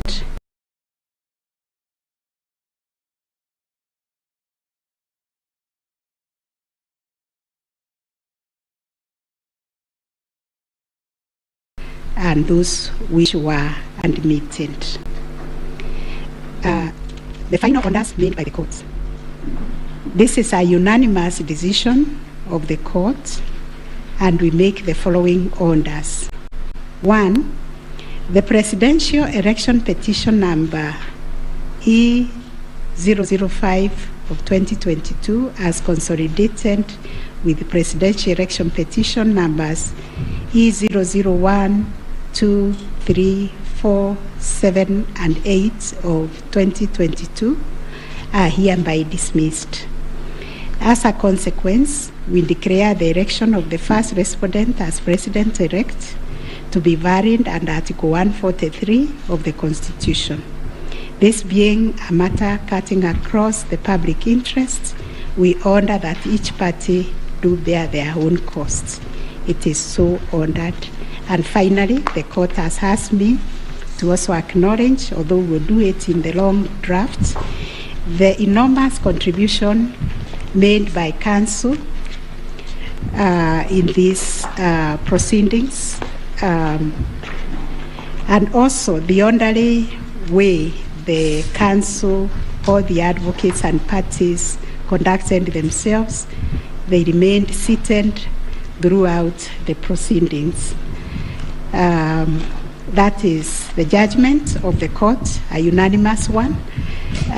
We shall issue a media summary to help the media summarize the case. I think that is all. Thank you very much for coming.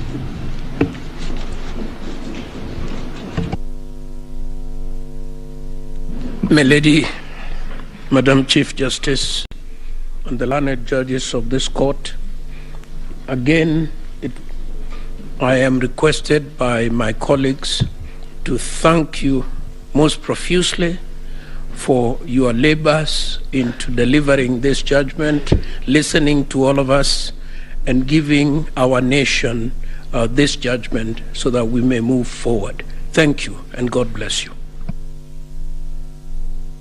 It may please the court. It is not true that I asked the Attorney General Emeritus to talk on our behalf. Next time you should talk to me. Let me similarly, on behalf of the lawyers for the counsel for the first and second petitioner, thank the court It has been a journey, worthwhile journey, sitting through these proceedings, and we thank the court for your patience and for the delivery of this judgment within the time stipulated. We thank you.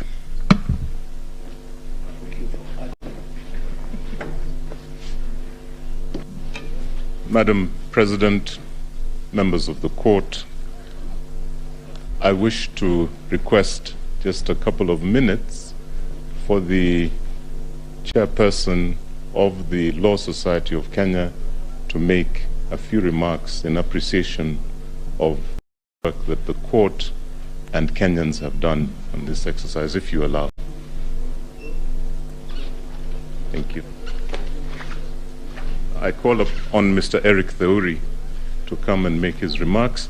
It is also his birthday. I would have sung happy birthday for him.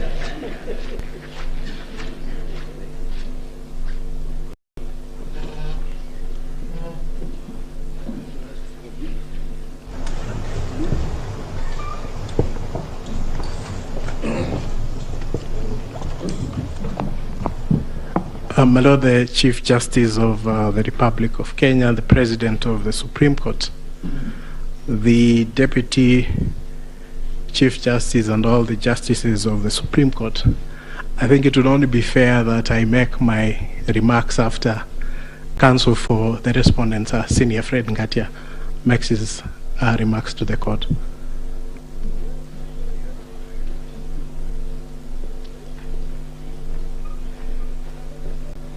Madam Chief Justice, thank you very much.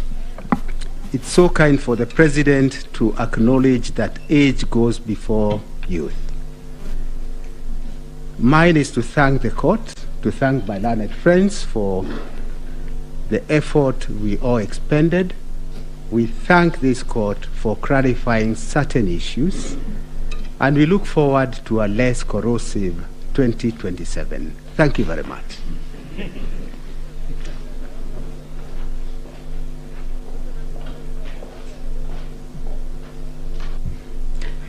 Madam Chief Justice, Madam Deputy Chief Justice, it's so nice to have two madams at the same time, and members of the court. Since there are only men talking, I decided that I should become a woman and talk. It's becoming too much of a male affair in here. But on behalf of I think we were the third petitioner, I wish to thank you, and you've clarified the Regulation 87.4, which I was feeling very passionately about, that it was unconstitutional from what I've heard. But thank you very much for the time you spent, and we do apologize if at times we looked like hooligans. I mean, you have said we behaved well, but we didn't behave as well as we should have. But thank you very much for your time and for delivering this judgment.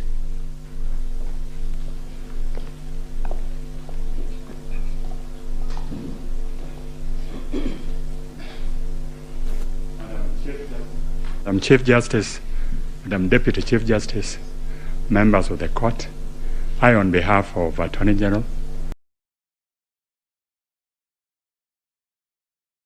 take this opportunity to thank you most sincerely for a great job done and for the courage to clearly define the limits of the law, which will help us empower IBC on the way forward, and hope that this might be the last of the petitions after elections once we carry out a proper elections based on your guidelines. Thank you.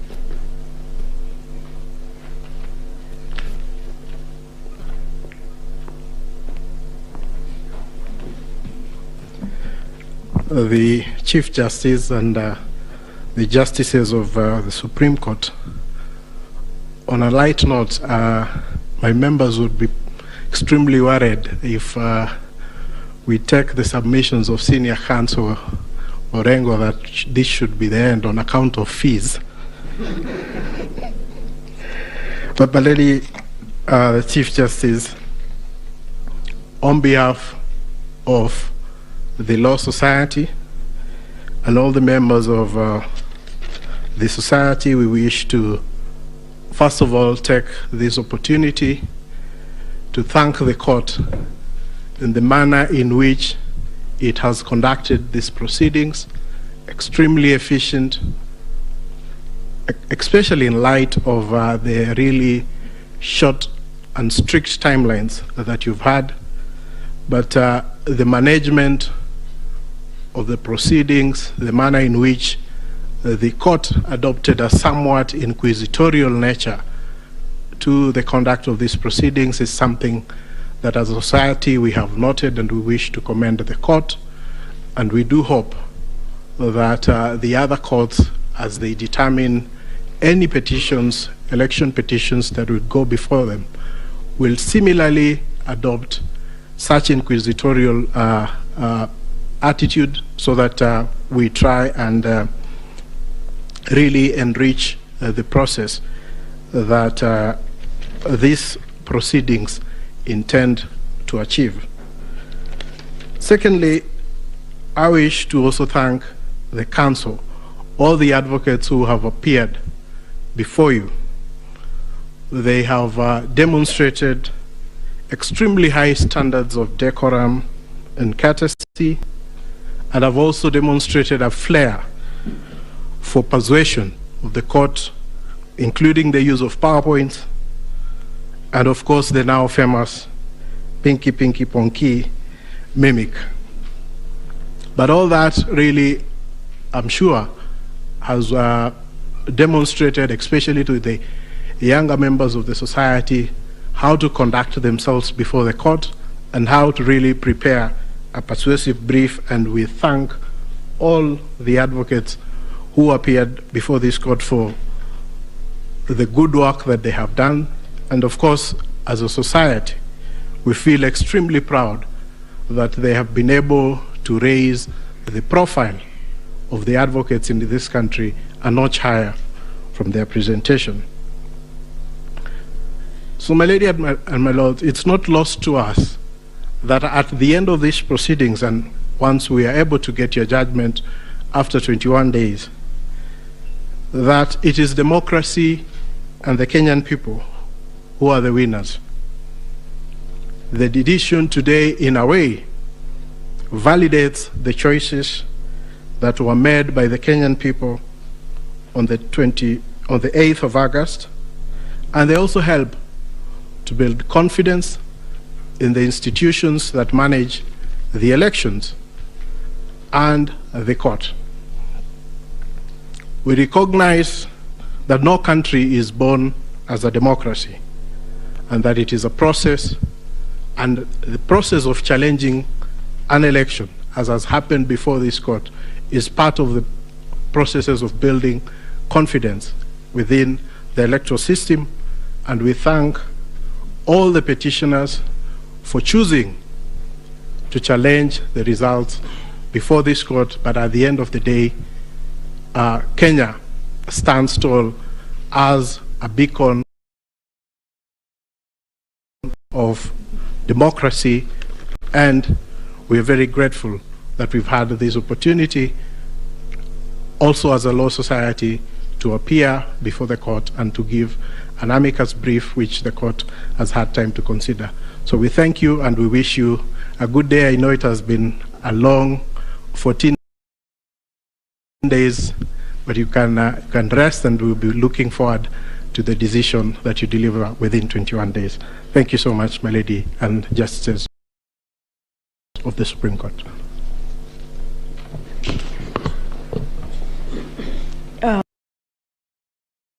Thank you, Mr. President. I have been asked by the President of our court to react to your submissions, and in so doing, I am obliged to say that we are truly humbled by the statements that you have just made. More humbled because those statements come from both sides of the divide.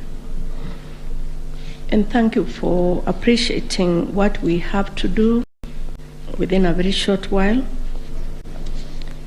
Thank you for appreciating that it wasn't our wish that we were doing what we were doing.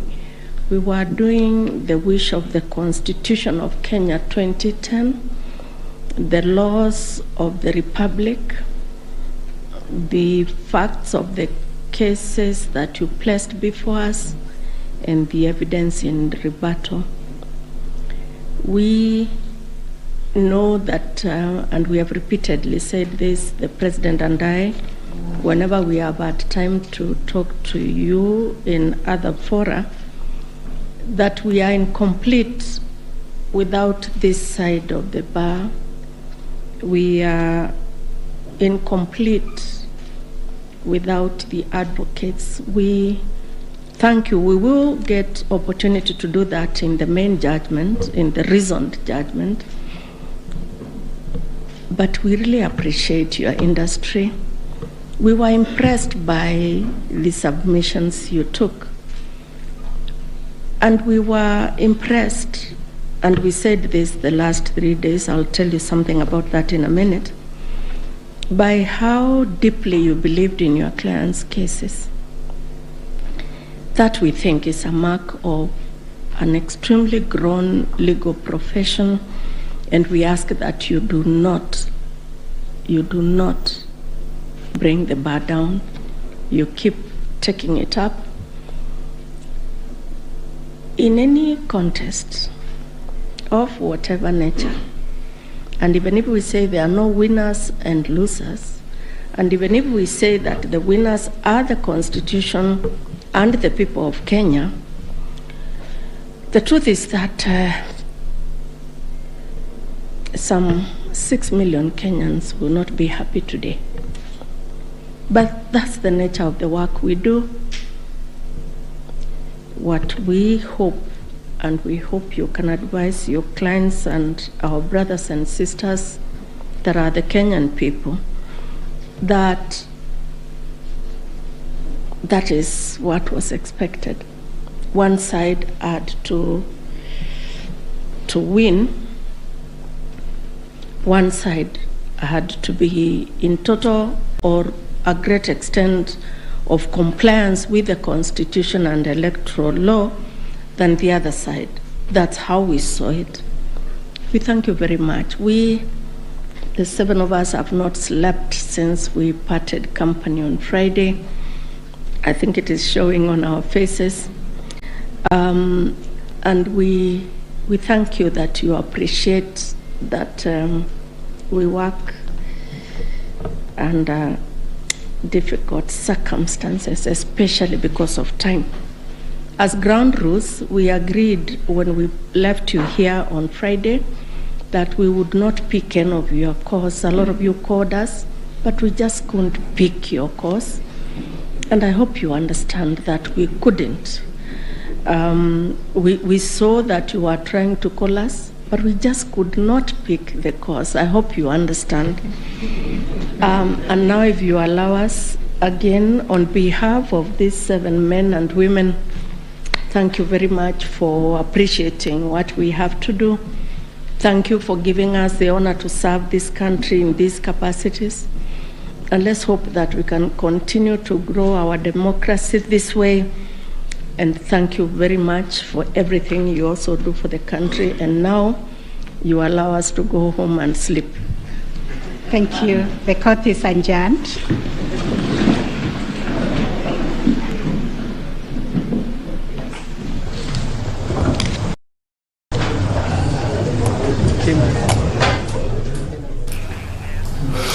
Very well, there you have it. William Samoei Arap Ruto is officially Kenya's 5th president after that win. His win was affirmed by the apex court there. They say once you've cleared the bush, you cannot hide it in it anymore, where the apex court judges have cleared the 9 bushes that were standing between William Ruto and his win, and given the clean bill of health to the Independent Electoral and Boundaries Commission. Were there some issues here and there at the IEBC? Yes, but that did not warrant the annulment, and they have affirmed that democracy and Kenyans are the winners.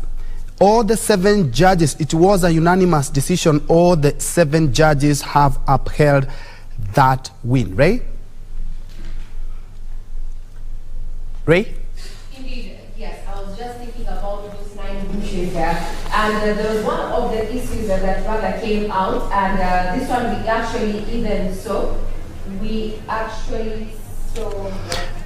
Yeah, indeed, William Ruto is the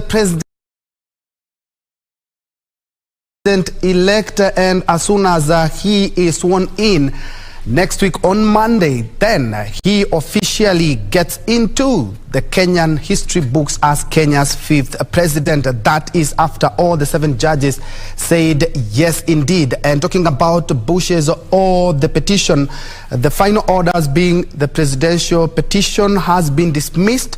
The election was valid and carried out in a manner that was free, fair, and verifiable. And as you can see from the pictures on your screen live from Uasin Gishu, Yosonyeri, and Milimani, and let me correct myself there, the swearing in will be next week on Tuesday. As you can see, jubilation in Nyeri, the yellow colors, the people there, the UDA colors, the UDA logo there, people celebrating the win. It's not anything different from the picture above, that is in Uasin Gishu. As you can see there, people had to brave the heavy rain, the heavy downpour in Uasin Gishu to ensure that they listen keenly to one of their own, William Ruto, hailing from that county. And as I had alluded to earlier, is that all the 9 issues have been dispensed with. And talking about the technology failing and integrity verifiability, that has also been dismissed. Actually, one of the key issues that all Kenyans we were looking at is the 50+1. And from what the judges have talked about there, giving us calculated and verified reports, say that yes, indeed, William Ruto did hit the 50%+1 as required by the law. And also, did the irregularities affect the final outcome? Yes, indeed, there were here and there, but that did not warrant the irregularities did not warrant the annulment of that presidential election. Was there interference, transmission of Form 34A, uploading of Form 34A? No evidence presented, according to the 7 judges, to show interference on the form before or during the uploading. That has also been dispensed. And also, they're talking about the postponement of the election in 8 electoral units. That has also been acted upon, and said it was a genuine mistake, and IEBC should have examined the template, but it was not a calculated move to suppress voters in the 8 electoral units. Another issue that has been dispensed with is whether the IEBC tallied verified results as required in Article 138(3) and 138(10) of the Constitution. Yes, indeed, they did that. Right? Now, some of the issues there, and I'd want us to zero in on that one of the 5th, actually the number 5 of the issues, whether there were unexplainable discrepancies between the votes cast for the presidential candidates and other elective positions. This is an issue that has perennially been questioned whenever we've had presidential petitions. We saw this happen in 2013, we saw this happen in 2017, and also now in 2022. But now issue number 6 on the conduct, and this heavily lied on the conduct of the IEBC as the agent that was in charge, or in as far as oversight is concerned, whether IEBC carried out the verification, tallying and declaration of results in accordance with Article 138(3)(c) and 138(10) of the Constitution. Here we had the 7 judge actually go further to even issue a recommendation, and I'd want to paraphrase there with the CJ, their Chief Justice Martha Koome, saying that there are far-reaching reforms required of the IEBC, and thus pointing at serious grievances in as far as governance of the IEBC is concerned. However, no information shows that the election was compromised, and also questioned the participation of the dissenting 4 commissioners there, questioning why they participated up until the last minute. And very curiously there, she further pointed out and said that it was a last minute, an 11th hour boardroom rupture. I'd want to bring in the views of our lawyer here, Gibson Gisore, in regard to that particular issue, the verification, tallying and declaration of results, and the implications it has therein into the conduct of the IEBC and also the conduct of the chair. These have been adversely mentioned by the petitioners and now the judges while actually doing the pronouncement of the verdict therein. So what is your take in regard to that, Gisore? Regina, I think first before I go into answering your question, let me congratulate William Ruto the 5th, because that is now a momentous occasion for the country, because there has been an issue. We have been through this electioneering period for the longest, now that we have a president-elect, substantive. Now, talking about a president-elect, our viewers, what you're seeing on your screens is live pictures from the current residence there. We are also having live pictures from the that is Nyeri jubilation, as you can see. Kenyans celebrating now the Supreme Court there, unanimously upholding the election of William Ruto as the 5th president. He is currently William Ruto president-elect. We expect that the swearing in is going to take place within 7 days after this particular judgment has been made. That makes it effectively September 13th. That is Tuesday. On your split screen there, you're having different views there. We have Nyeri there in celebration. We are having sights and scenes also from current residents, and we are also having pictures from Uasin Gishu County, County 2, 027 there, and in Eldoret. Seemingly a calm crowd there celebrating that particular decision by the IEBC, by the Supreme Court there, upholding the election of William Ruto as president-elect. His swearing-in ceremony will be on the 13th of September, 7 days after the pronouncement there by the 7-judge bench there, led by none other than Chief Justice Martha Koome. 9 issues were brought forth, and they failed the test of time, so to speak, to have a nullification of his election there. Now, Gisora, you were giving your opinion in regard to the impact. Yes, as I was saying, I want to congratulate William the 5th. Now, sorry, let me interject there. Let's have a listen in to lead counsel, senior counsel, and governor-elect Siaya James Orengo there in Mani. Are we all right?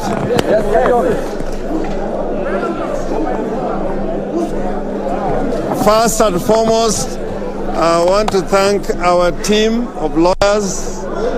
As we know, we are a team of nearly 50 lawyers, and we have been working very hard for the last 14 days, this being the final day.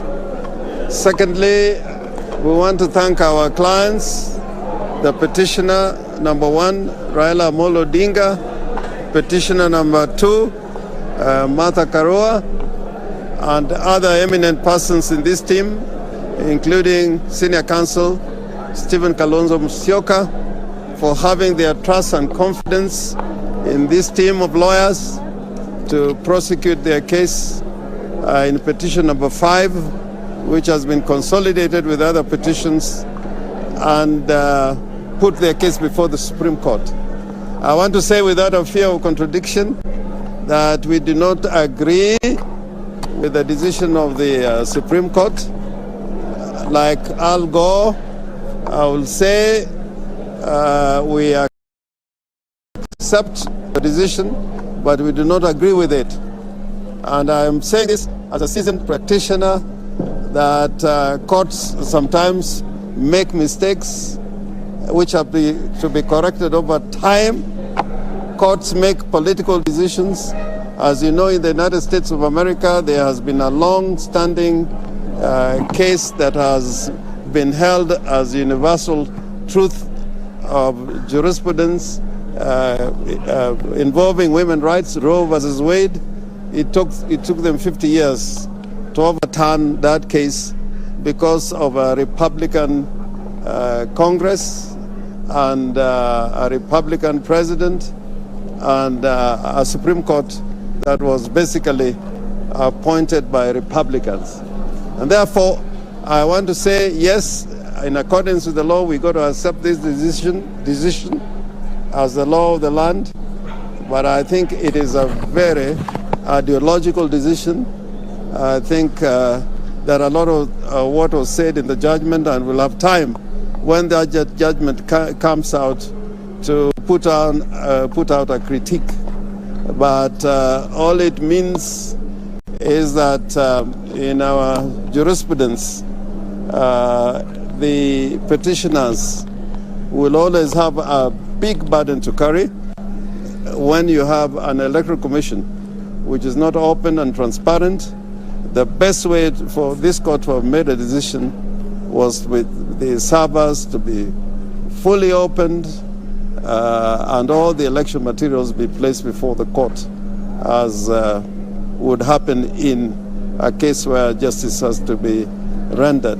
As you know, and I am saying this again without fear of contradiction, we wanted a comprehensive audit of not only the technology that was applied by the Electoral Commission, but we wanted a proper audit. Although time was of the essence, but I think we had sufficient time to carry out a proper audit, including looking at the issue of the foreign intruders, the Venezuelans, which you'd notice the court avoided in making any comment about those intrusions and invasions of the system, the technology, the IT structure. That again, the court did not refer to, but probably in the judgment, the recent judgment that is coming on the 21st, they will say something about it. And therefore,